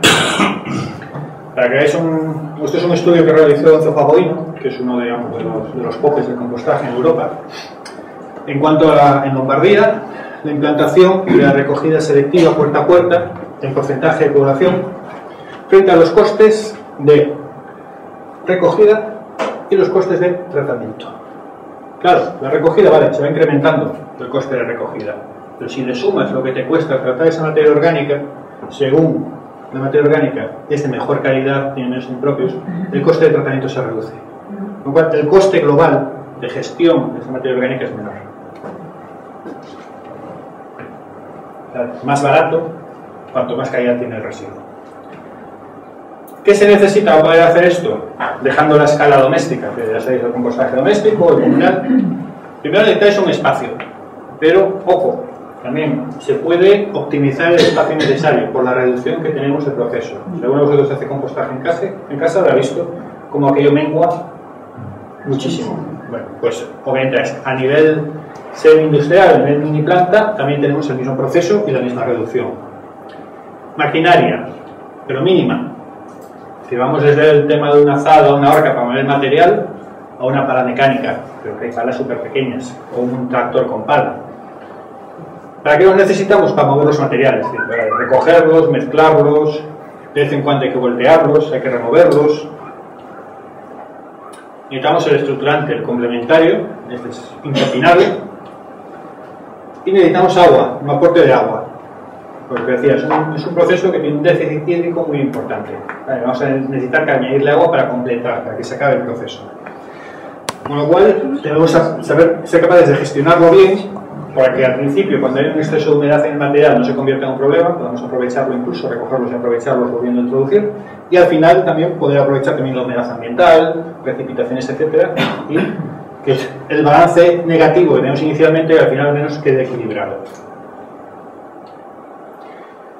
Con lo cual, el autocompostaje, pues logramos que los restos orgánicos no lleguen al sistema general y buscamos una población rural muy diseminada, zonas más bien de montaña o zonas periurbanas, o gente urbana muy concienciada. Podemos irnos desde grandes sofisticaciones tecnológicas como los palets ahí unidos con unas cuerdas, bueno, al sistema de compostaje ya, bueno, pues lo podemos comprar en una tienda. Cuando llegamos el salto, y esto sería un poquito, esto ya nos hemos pasado de la escala de lo que hablábamos aquí para el compostaje austríaco, pero bueno, de ahí cerca. Toda esta planta de compostaje en Santiago de Compostela, de ahí lo de compostela, era una planta escuela, no al revés, que el topónimo de Compostela viene de compost, y no, eso no es coña. Luego os lo explico si queréis. Era una planta escuela, es decir, aquí formábamos a gente que tenía problemas de integración social en cuanto a manejo de una planta de compostaje, tanto desde conocimiento del proceso, manejo de maquinaria, etc. Con lo cual gestionábamos, teníamos trabajadores alumnos, tenían clases teóricas y gestionábamos los restos vegetales de parques y jardines de la ciudad. Pero había capacidad para 2.500 toneladas año de tratamiento, tanto los leñosos como los restos de césped, hoja, etc. Entonces, bueno, pues se trituraban, este sería material complementario, material estructurante. Se iban haciendo pilas pequeñitas y periódicamente se removían, se volteaban para que mezclaran bien, fueran homogéneas, poder regarlas, que se mantuvieran porosas, que circulara el aire. Pues bueno, el material ya cuando estaba a la fase de maduración, en una meseta, un montón grande, y al final el material que obtenemos. Para descansar un poco la voz, os voy a poner un vídeo de un reportaje que nos hizo Localia allí. Les pongo aquí el micrófono para que quede.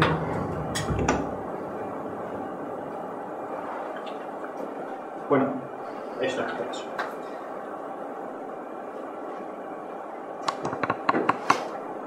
Aquí tratan sobre residuos vegetales procedentes de parques y jardins da cidade. Unha primeira fase, tritúrase e mestúrase o material leñoso.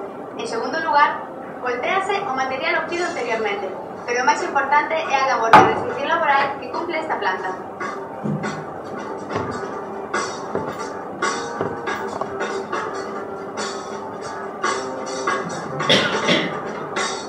Esta planta de compostaxe leva traballando desde finais de xuño e introdúcese dentro do proxecto Compostela Inserta. Con esta iniciativa fomentase o modelo de plantas de compostaxe sinxelas pero adaptadas ás necesidades de la riqueza rural. Dentro da planta podemos identificar tres fases. Hai unha primeira fase onde facemos unha fase de fermentación de presente de oxígeno e de aí pasa despois a unha fase de maduración onde o proceso xa máis lento e finalmente unha capa que aquí na meseta unha acumulación e unha fase de maduración máis tardía onde o material xa queda listo para poderse cribar e xa comercializar como compost. Esta planta ten unha capacidade para tratar 7 toneladas de césped e 1,5 toneladas de material leñoso ao día, o que supón un total de 3.000 toneladas ao ano. Pero o que consiste este proxecto?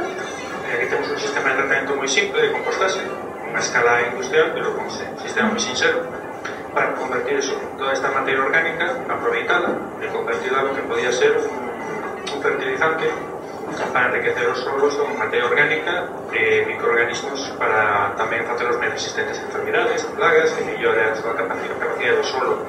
Ademais do servizo de ciudadanía que cumple a planta, este proxecto de inserción laboral conta nestes momentos con 12 alumnos. Estes reciben unha formación non só práctica, pero tamén teórica que les permite entender o traballo que tienen que realizar. Unha experiencia que os propios alumnos califican de moi boa, xa que pouco a pouco danse conta de que van aprendendo e desenrolan con maior eficacia o seu traballo. E que tal a experiencia traballando aquí? Bueno, bastante contento estou. Está algo de calor, tengo estes días, pero aprendemos bastante. Al principio no sabía cómo eran los procesos y ahora más o menos sabemos lo que estamos haciendo, pero cuando al principio no sabíamos lo que se hacía, pero ahora sí, estamos en las clases de teórica por la mañana y vamos aprendiendo poco a poco. Cada día se aprende una cosa nueva.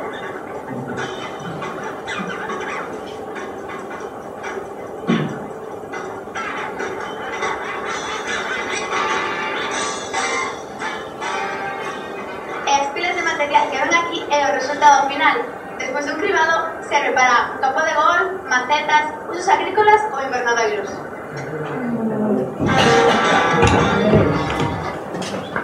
Bueno, aquí es un modelo de planta pequeño. Y ahora el lío. Las sinergias rurales.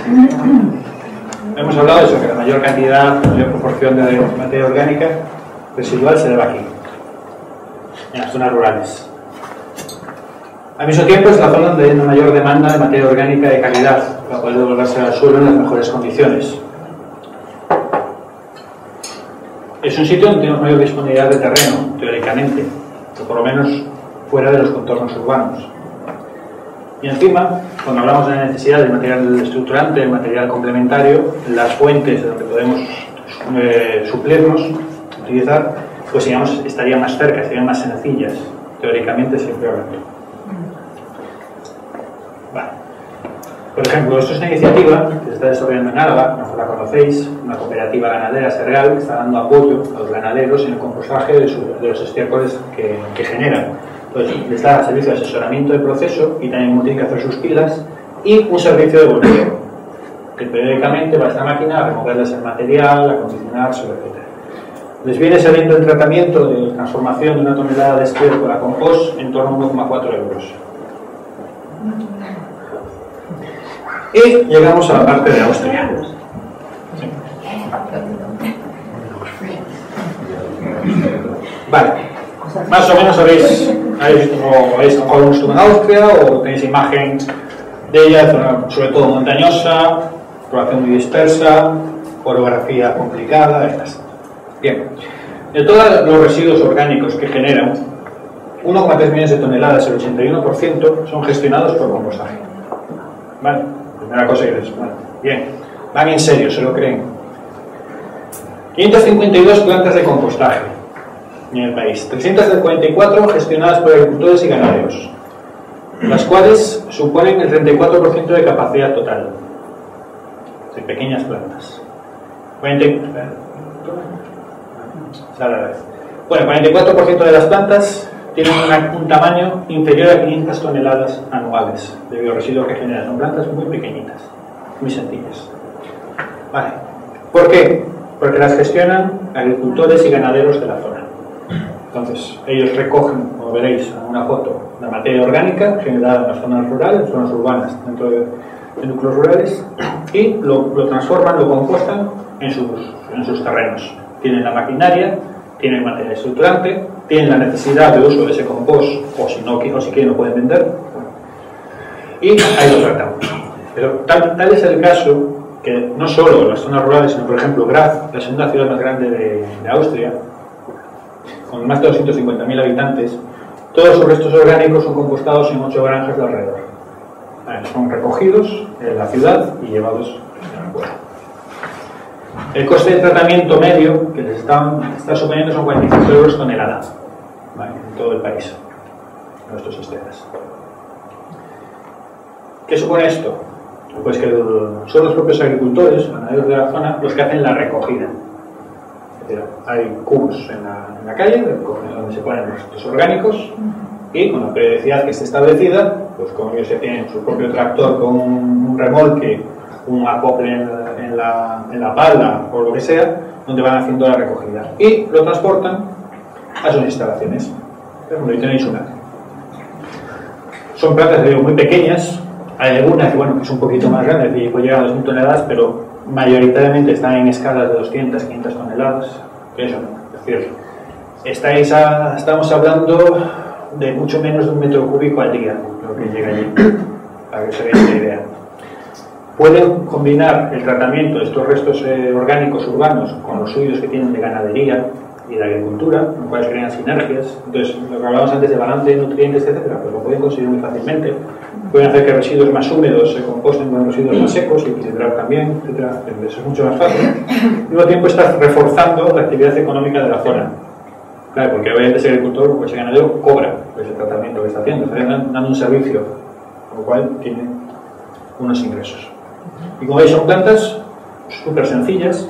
En este caso, un par de pilas que va volteando. Ahí tenéis la recepción. Aprovecha también para tratar purines y estiércoles que tiene. Y veis eso, montones, aislados, como habréis visto en muchos sitios.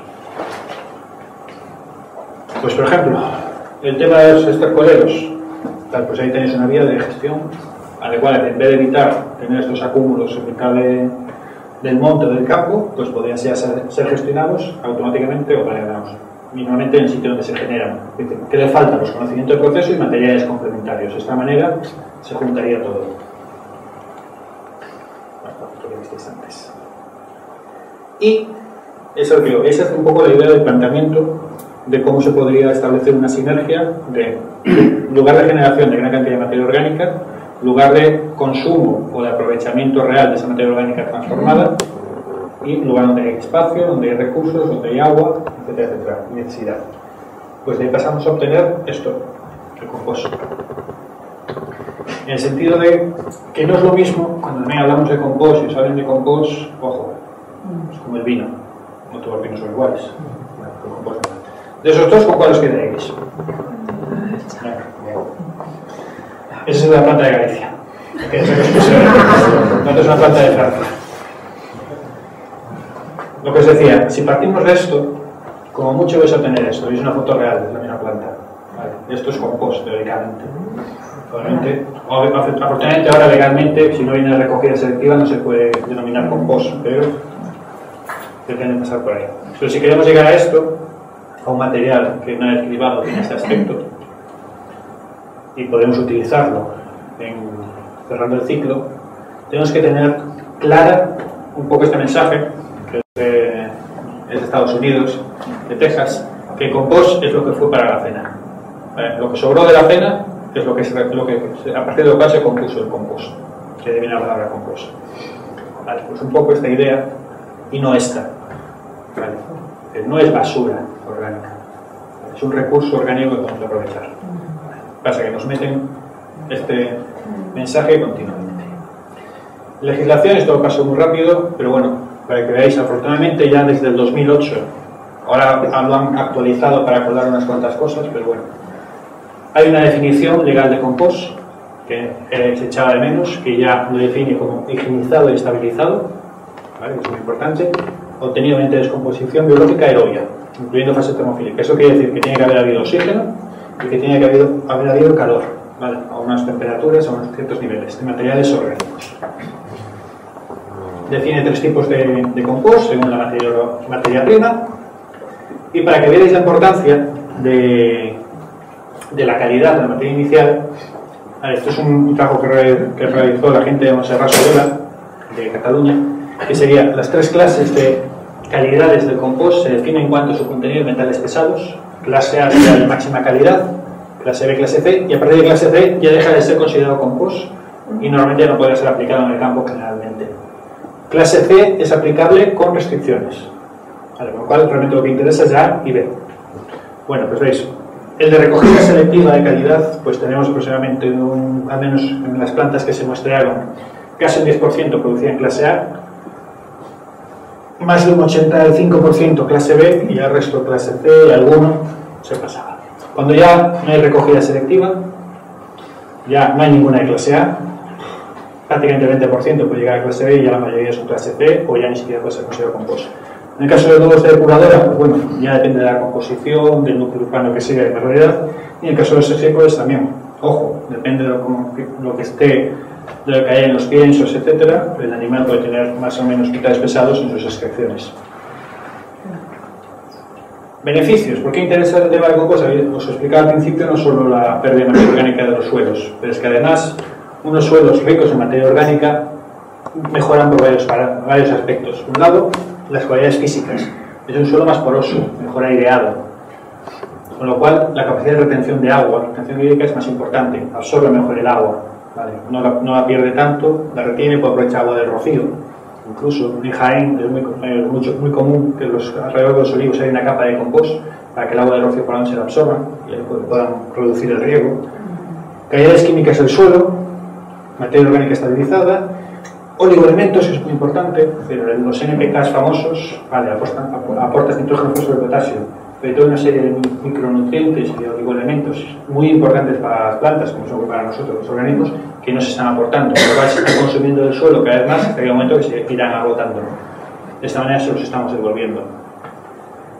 La composición del suelo en cuanto a organismos mejora, es decir, aumenta su diversidad, hay más variedad de microorganismos y la cantidad. ¿Eso qué significa? Que van a ser una barrera contra plagas.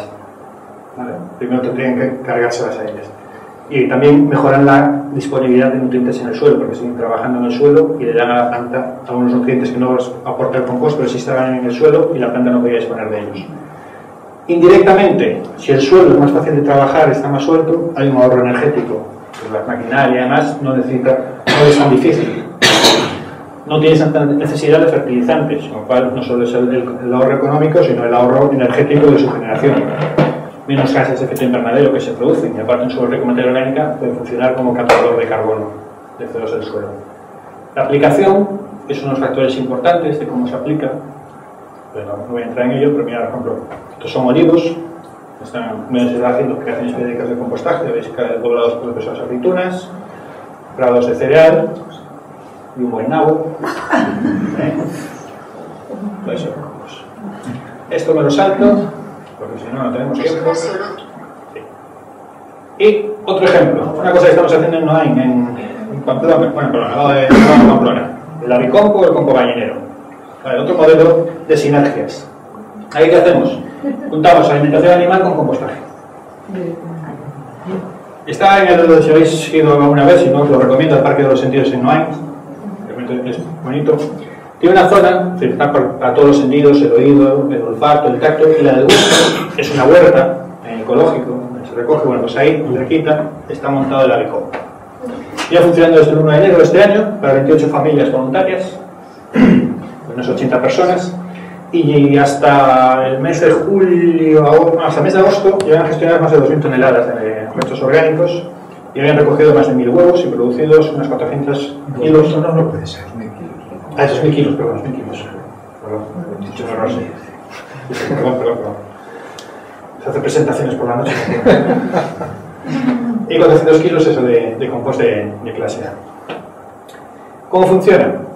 Pues entonces, bueno, son varios espacios de compostaje juntos. Cada una de las familias, toda la familia, bueno, tiene un contenedor a la entrada del parque donde depositan restos orgánicos que han generado ya de las 28 familias. Cada día del mes le toca a una de las familias que vaya alguien a hacer la gestión. Entonces recogen el contenedor y lo llevan al gallinero. Antes, cada familia ha pesado y anotado la cantidad de kilos que han ido aportando para hacer un seguimiento más fino. Bueno, la persona que le toca ese día lo lleva al avicompo. Entonces lo que hace es lo aporta en uno de los compostadores que está abierto, añade la cantidad de estructurante que tiene al lado, más o menos adecuada, y remueve un poco. Controla que las gallinas estén bien, que tengan agua en los bebederos, que tengan un poco de pienso para complementar la nutrición. ¿Y ellas qué hacen? Pues entran a comer como locas y empiezan a escarbar. Entonces empiezan a mezclarte el estructurante con el orgánico. Cualquier larva que aparece, un insecto y demás, se la zampan, lo cual lo tienes controlado. La persona que hace todo ese mantenimiento, los huevos que hay ese día, se los coge y se los lleva. Si un día no va a esa familia, no va a la familia que le toca, la que vaya al día siguiente se lleva otros huevos de 2 días.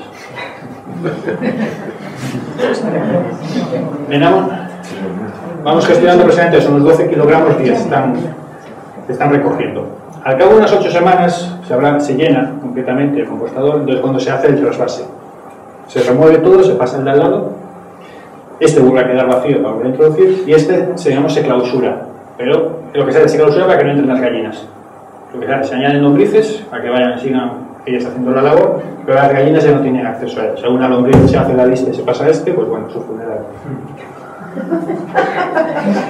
Entonces, este material que pasa a maduración, cuando se vuelve a llenar el inicial, este material se pasa al tercero, en este caso, queda vacío el segundo.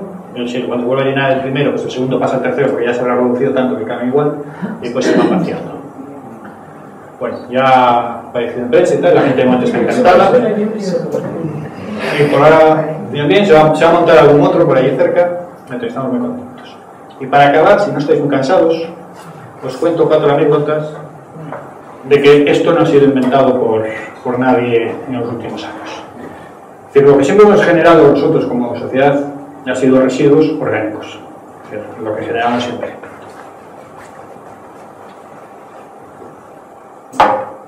Las primeras civilizaciones, hablamos los sumerios, fenicios y demás, lo que hacían eran hoyos. Bueno, ya en el Paleolítico también había hoyos, y vertederos. Lo primero que empezamos a aprender a hacer eran vertederos. Fue en Asia, hace 4.000 a.C., hay constancia de que había conocimiento de desarrollo de técnicas agrícolas para producir fertilizantes a partir de restos ganaderos y agrícolas. Considerar eso, que eran civilizaciones con un gran número de población que había que alimentar, con lo cual de ahí vino la capacidad. Pero el uso de residuos urbanos, la agricultura, ya hay referencias a Roma, 50 a.C., una ciudad con 1 millón de habitantes, donde los agricultores que venían por las mañanas con los productos frescos para vender al mercado hacían la recogida de residuos por la noche para llevárselos a sus huertas. Hay una cosa muy curiosa del valle de Hinnom en Jerusalén. Entonces, un valle que estaba en las afueras de Jerusalén, también estamos hablando de eso, de aproximadamente 100-50 a.C. Este valle pues era donde se depositaba la materia orgánica de la ciudad, que se recogía. Era un valle frío, muy estrecho, angosto, pero también ahí se llevaban pues todos los cadáveres de animales, los cadáveres de los condenados a muerte, también se echaban allí, se les echaba azufre, se les quemaba. Entonces, en una zona donde había vapores pestilentes de toda la materia orgánica de fermentación, había fuego, había azufre, había moscas, etc. ¿Os suena algo esta imaginería? ¿Habéis dicho? Exactamente. Hinnom en griego es Gehenna. Gehenna es la palabra griega para el infierno. Y hay historiadores que dicen que nuestro concepto judeo-cristiano del infierno es un vertedero. La imagen de un vertedero. Un lugar de malos olores, donde hay gente ardiendo, etcétera, etcétera. Bueno, esto lo paso rápido, pero el emperador Vespasiano estableció un impuesto sobre la orina, que después Constantino lo extiende a toda la gente que realizaba actividades en la calle. A prostitutas, mercaderes, mendigos, etc. Ya que usted me orina en la calle y me obliga a limpiar, yo a usted me paga porque yo le purifique. ¿Vale? Se empieza a dar los primeros pasos en el cual la administración cobra por purificar al ciudadano. En 1593, en el 39, Francisco I, rey de Francia, que fue el que montó los retretes en París, estaba obsesionado por la limpieza, con lo cual también estableció la pena de expropiación de la vivienda a cualquiera que arrojara los residuos a la calle, aquello de agua va. ¿Qué significa eso? La primera privatización del residuo. Si el residuo es responsabilidad del que lo genera, con lo cual si usted no lo trata adecuadamente, yo voy y le casco. Pues eso es lo que marcó hasta el día de hoy la gestión de los residuos. Para que entendáis, en los núcleos urbanos durante la Edad Media, es decir, en recintos amurallados, con gran densidad de población en el interior, todos los residuos que se generaban, pues bueno, acababan en la calle. Calles que no estaban pavimentadas, calles de suelo de tierra, con lo cual se convertía en un grave problema. Es decir, atracción de enfermedades, roedores, etcétera, etcétera. Con lo cual había que erradicarlos. El residuo debía ser de la ciudad. Con lo cual hablamos de vertederos o de transporte. Mientras que en la zona rural, estos residuos que eran generados por la actividad agrícola eran tratados, se eran aprovechados, había conocimiento de cómo introducirlos de nuevo al medio. Con lo cual, esta diferenciación pues, nos ha influenciado hasta el día de hoy. Es decir, para un núcleo urbano, el residuo es un problema que hay que sacar de adelante. Lo queremos fuera, no lo queremos tener. Para un medio rural puede ser un aprovechamiento de recursos. Y esta frase, "Do not split the compost on the weeds, make them rank", no extiendas el compost sobre las malas hierbas para que crezcan, es una frase de Hamlet, de Shakespeare. Es decir, la palabra compost y demás ya viene de antiguo, muy antiguo. Os hablaba de India, China, los desarrollos de técnicas agrícolas, que a través del contacto con los árabes y su extensión hacia Occidente, esos conocimientos fueron transfiriéndose. El primer documento escrito donde aparece perfectamente definido el proceso de compostaje es de 1186, apareció en Trujillo, en Cáceres, un manuscrito templario. Ahí está todo definido, no hablan de actinomicetes, no te hablan de pH, no te hablan de esas cosas. pero te dan la receta de cómo hacer distintos tipos de compost dependiendo de los materiales de partida y los cultivos que vayas a hacer. Ya hablan de humedad, hablan de tamaño de partícula, hablan de volteo, etc. Lo hacen durante 90 días, etcétera, etcétera, etcétera. Esto me lo salto. Pero bueno, hay un método que se llama método templario, donde ya todo lo que os cuentan los manuales y hablan ahí. Y hablan no de compost, hablan de humus viviente o de oro fértil. Esto es el método templario. Bueno, esto me ha pasado también. Hubo unos años donde realmente de medios escritos, es decir, no aparece constancia escrita de esos conocimientos, no quiere decir que no existieran, porque por ejemplo abadías como las cistercienses tenían grandes huertas muy productivas. Y vuelve a aparecer en Inglaterra, de Francis Bacon, en su Historia Natural, empieza a hablar otra vez de procedimientos para elaborar fertilizantes y empiezan a aparecer el término compost. Vale, lo utiliza tanto para orgánicos como para minerales. El problema viene cuando se desarrolla la agricultura a nivel industrial, la sustitución de maquinaria por maquinaria de los animales de campo, con lo cual desaparece esa fuente de materia orgánica, entran los minerales, y en ese panorama es donde aparece, y ya acabo, es decir, la primera frase que os ponía, en los bosques, en verano, la transformación orgánica, bueno, este era el responsable de esa frase, se llama Howard. Está destinado en la India en 1931 y desarrolla un sistema a partir de todos los métodos con los que entra en contacto de China, de India, a través de libros que va leyendo de viajeros de aquella zona, de transformación de restos agrícolas. Estaba obsesionado con la fertilidad de los suelos y quería salir de los trabajos de laboratorio a trabajos de campo donde realmente tuviera una traslación a la sociedad. Con lo cual desarrolla métodos en pilas, en zanjas, en volteo, etcétera, que realmente ahí es de donde debe el compostaje actual. Pero son métodos basados en procesos o conocimientos ya milenarios. Se llama método Indore, por la ciudad de la India donde trabajó, y a partir de ahí hay la explosión y la extensión del compostaje por todo el mundo. En 1936 se traduce al castellano este método, que se va extendiendo, y para que veáis la evolución y hacia dónde van los tiros desde entonces. Esto sería la evolución de las plantas de compostaje en Alemania. 1950, residuos mezclados, todo en uno, sin recogida selectiva, 9 plantas. En el 76 seguimos con el método 1, pero bueno, estamos en 36 plantas. En el 92 ya solo hay 2 plantas que no hacen recogida selectiva, 18 ya son de recogida selectiva y más de 300 de restos vegetales, empezamos a diferenciar. En el 96 ya no hay plantas de compostaje de residuos no separados, hay más de 300 para recogida selectiva, empieza a haber plantas muy pequeñas, descentralizadas, más de 350 restos vegetales. 2005, más de 400 plantas de compostaje de recogida selectiva, más de 450 plantas para restos vegetales.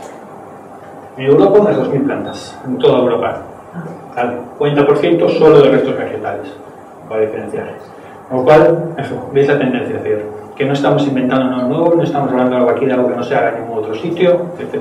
Pero buscamos racionalizar un poco los recursos que tenemos. De todas estas 2.000, aproximadamente 800 en granjas, donde eso se trata de forma descentralizada y conjunta, pues eso, los restos agrícolas, ganaderos y urbanos de todas las poblaciones. Dan un poco a donde queremos llegar, después de todas estas vueltas que he dado. Y ya, que me he pasado 3 juegos, lo dejo ahí. Cualquier pregunta que tengáis o lo que sea. Esto, como veis, son unos vídeos que tengo de un máster que doy en la Universidad Pública de Navarra, que en el 2011 grabaron las clases en vídeo y están colgadas en la red. Podéis ir por aquí, vuestros enlaces. Si no, si entráis en mi página web, en eventos, están también los enlaces directos. Y nada más.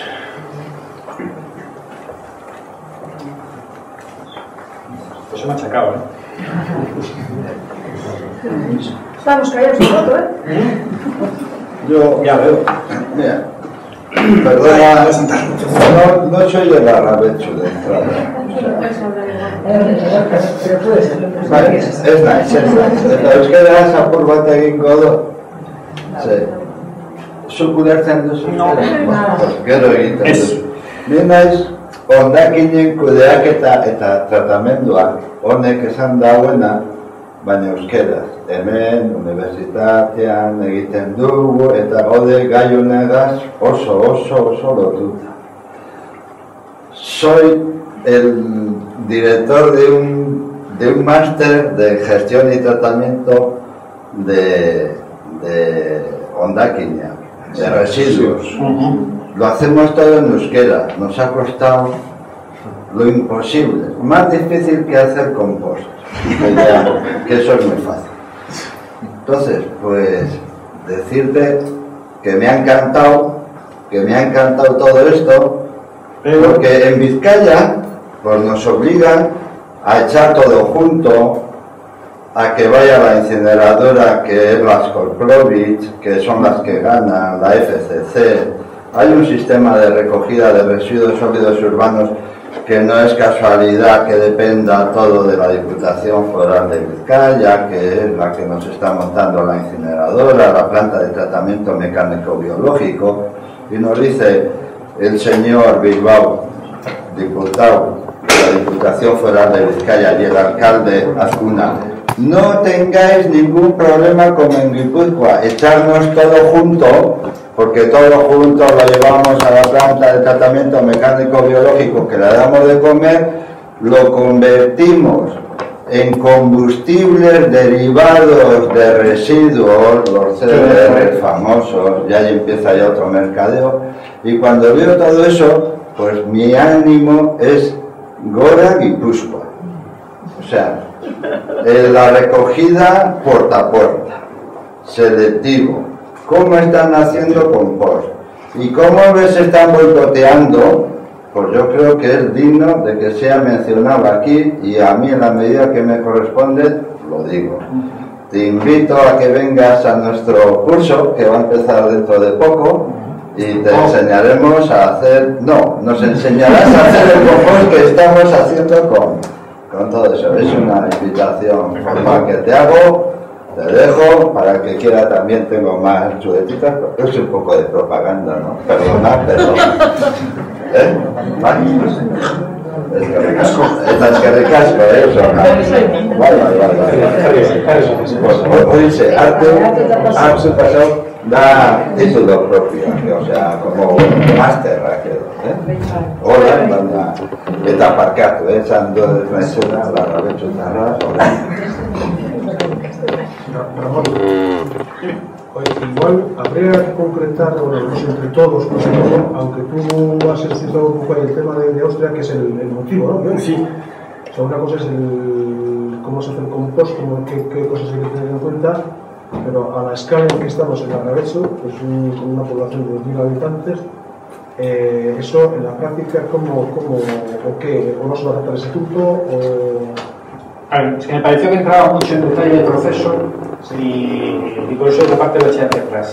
Que no sabía si realmente se intentaba más pues, situar por qué vamos a esto, que entrar en la segunda parte de cómo se hace. A mí me parece interesante lo que has explicado, igual tocar un poquito en la parte, pero de eso en la práctica aquí, ¿cómo vamos a hacer? Bueno, por un lado, es decir, si queréis saber el proceso y demás, os digo, remito a esos vídeos que tenéis ahí información de sobra.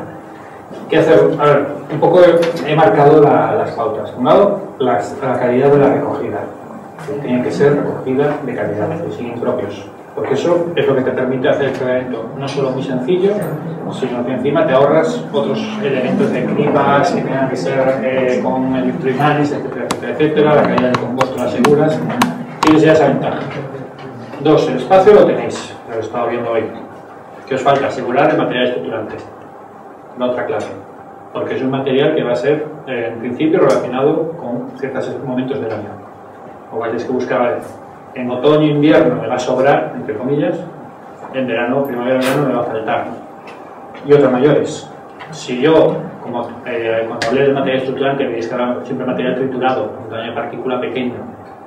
Si yo, por ejemplo, toda la poda que recojo en otoño e invierno la trituro, para cuando llegue el verano se me ha compostado. Porque habrá sido el proceso.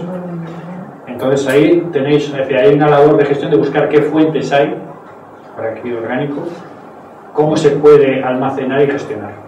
A lo mejor almacenar podas sin triturar y el triturando papel de si no hace falta, o a lo mejor se puede triturar todo de golpe y porque después para el verano hay otras fuentes de posibilidades de conseguir. Pero eso, la recogida y demás de calidad. Y después viene el tema del cuidado del material.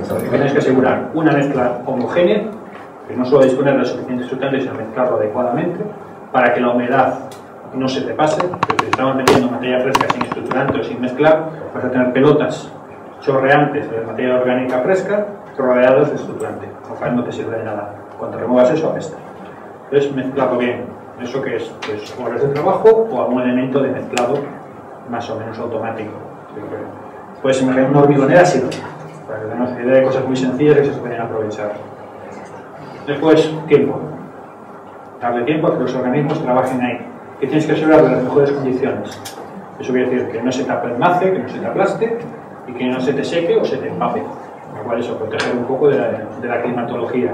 Considerar en eso, inviernos, en una zona muy húmeda, no solo cuando llueve, sino que el ambiente muy húmedo, pues a lo mejor en invierno, donde hay más estructurante, interesa más aportar una proporción un poco mayor para impedir que haya un exceso de humedad en el material. Y en verano lo puedes reducir cuando tienes menos estructurante.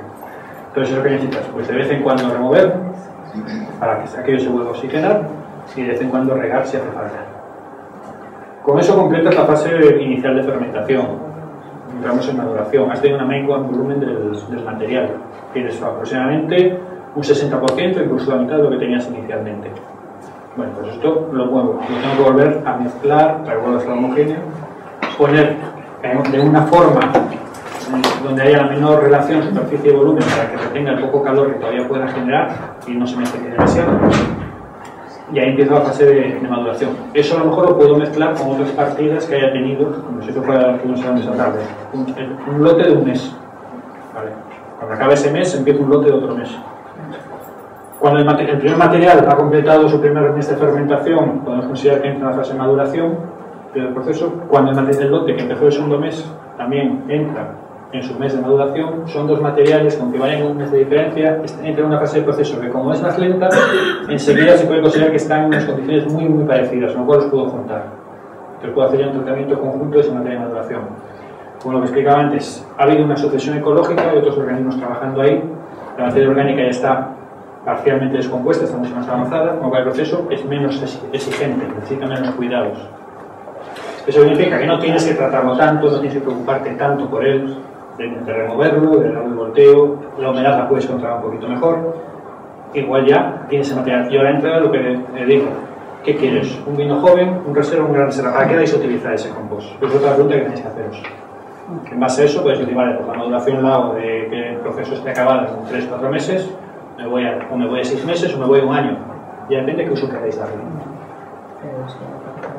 Pero eso serían las bases. ¿Qué necesitáis por el medio? Pues vale, ¿cómo vais a hacer ese remover el material o regarlo? ¿Vais a hacer la mano? ¿Vais a utilizar para un tractor? ¿Otro elemento mezclador? Que esos son los pequeños digamos, puntos que tenéis un poco que debatir o que decidir. Es decir, en todos ellos, cuando hablo de maquinaria, hablo de cosas muy sencillas que se puede hacer, por así el arreglo del pueblo. No estoy hablando de ir a comprar a catálogo una máquina específica. Lo que vale, es por remover. Pues hay gente como mi manera. Hay gente que utiliza como agitadores o se monta una mini volteadora, ya te digo, una pequeña presa y una cardán, de manera que remueva. Las cribas, que escriba el material, pues desde un somier de colchón inclinado con una malla más fina, donde vas pateando, o un pequeño tambor como de lavadora, perforado, más girando el material, con una manivela, algunos pedales, con lo que sea. Hay muchos elementos mecánicos súper simples que para el tamaño de instalación que estamos hablando aquí se pueden implementar para facilitar el trabajo. Luego, cuál la responsabilidad de que sabéis cómo va el proceso, aparte de cuando nos viendo los compostadores del colegio que van de maravilla, a unas temperaturas alucinantes, igual sabéis del proceso, pues no hay que enseñaros prácticamente nada, cuál vuelve a traer la responsabilidad al origen, de que la materia prima sea de calidad. Y os falta asegurar el complementario. De lo demás depende de eso, que va a estar una persona, 2 personas encargándose, que puede con los montones, que no puede, esos ya son elementos a discutir si tenéis que meter algo mecánico o no. Pero mecánico de bajísima tecnología, no estoy hablando de nada de invento.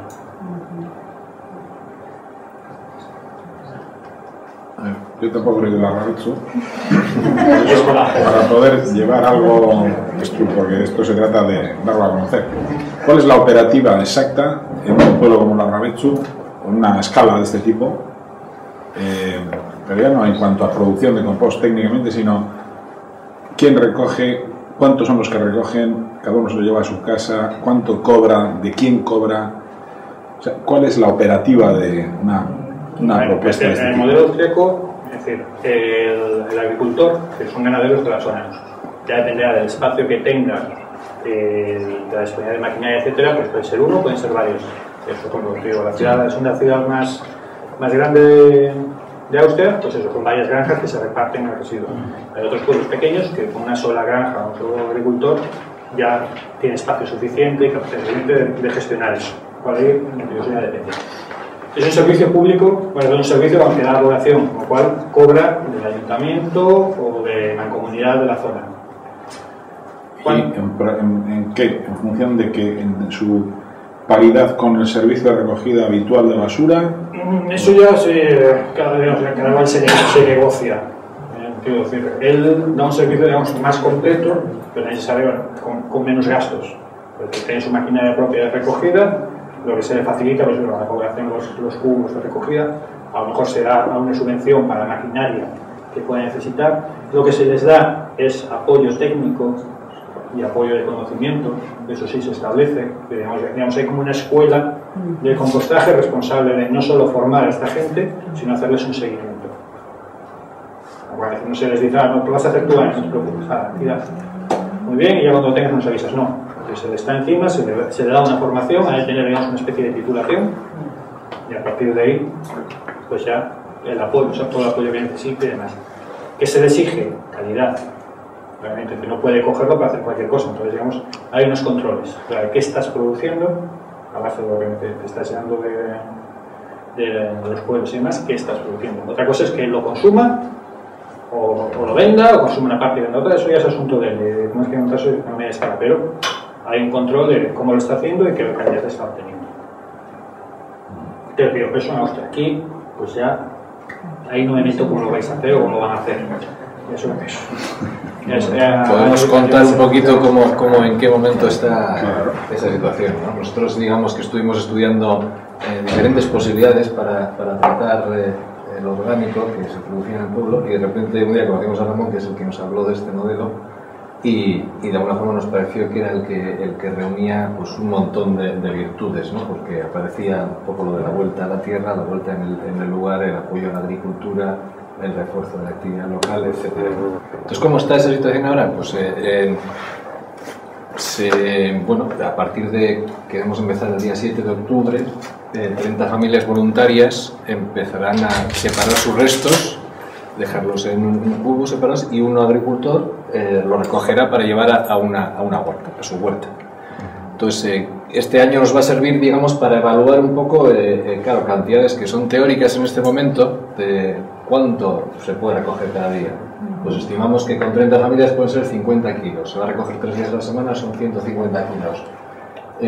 Bueno, introducir todos esos temas. ¿Cuánto estructurante va a hacer falta? Este año nos va a servir para hacer esa comprobación de que lo que conocemos teóricamente, bueno, va por ahí o no va por ahí. La situación es como, bueno, pues todos expectantes un poco. O sea, hay un agricultor interesado, hay unas familias interesadas, y incluso si esto fuera en lo que estimamos que puede ir, pues bueno, hay más agricultores interesados. En esa línea, por ejemplo, que nosotros hemos llegado a imaginemos la solución completa para la Rabelsu, que se recogiera toda la materia orgánica. Un cálculo es que puede haber 100 y pico toneladas al año de materia orgánica. Con 6-7, en este modelo, digamos, descentralizado, habría quizás 6-7 las guitarras que podrían,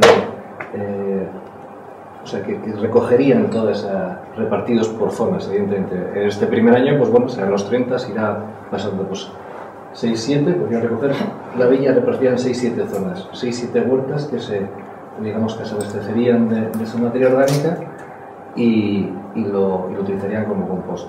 Nuestros cálculos, digamos hasta incluso económicamente, es que eso es mismo precio o más barato que el modelo actual de gestión de residuos. Pero todo eso hay que comprobarlo. O sea, de alguna forma hay que ponerlo en marcha y además son términos muy variables en muchos casos.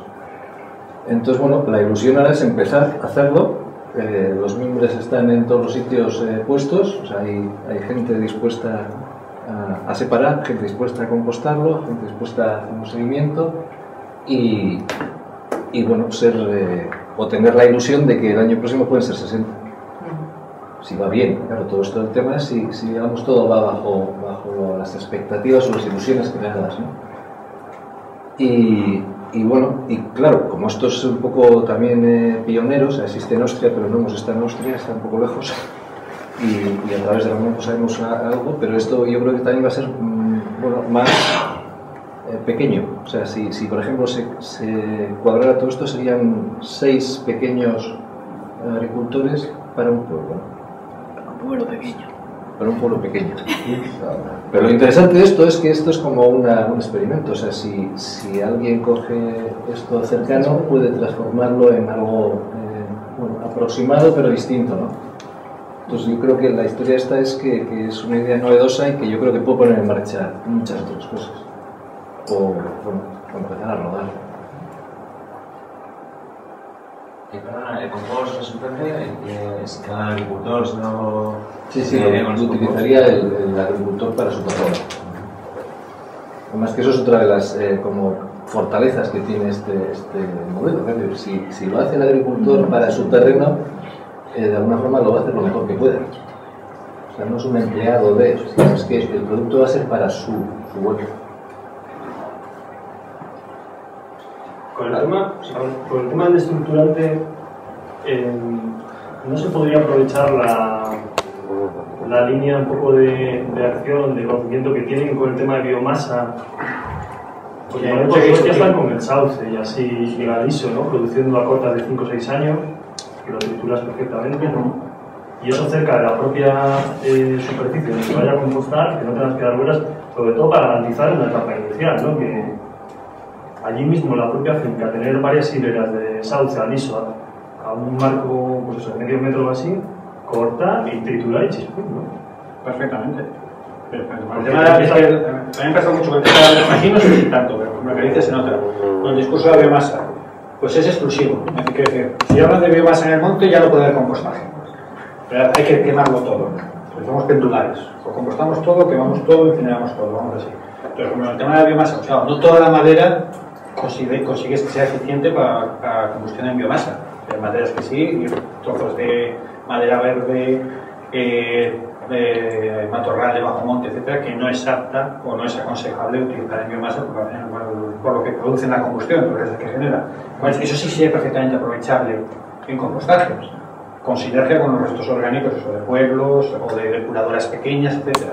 Entonces estableceréis sinergias perfectas, en cual una misma labor de mantenimiento y cuidado del bosque y aprovechamiento, entre comillas, industrial, hay una actividad económica ligada al cuidado del bosque, puedes aprovechar los recursos para distintas vías, no solo producción de biomasa para producción de energía, sino incluso eso para producción de biomasa, para tener fuente estructurante, para hacer el compostaje de material de la zona. Porque rama de pino no sería interesante, ¿no? A ver, es decir, coníferas, es decir, el pino y demás, el problema que tienen son el contenido en taninos de la corteza. Que al principio, claro, producen una cierta inhibición para la degradación de los microorganismos. Pero al principio, es una especie de estrés inicial que genera. Lo mismo pasa con el eucalipto. Al principio, vale, pues sí, tiene un efecto alelopático y a los microorganismos los repele. Pero en las condiciones de proceso, que un montón grande y tal, acaba cayendo. Pero me cuesta al principio, pero también se acaba degradando.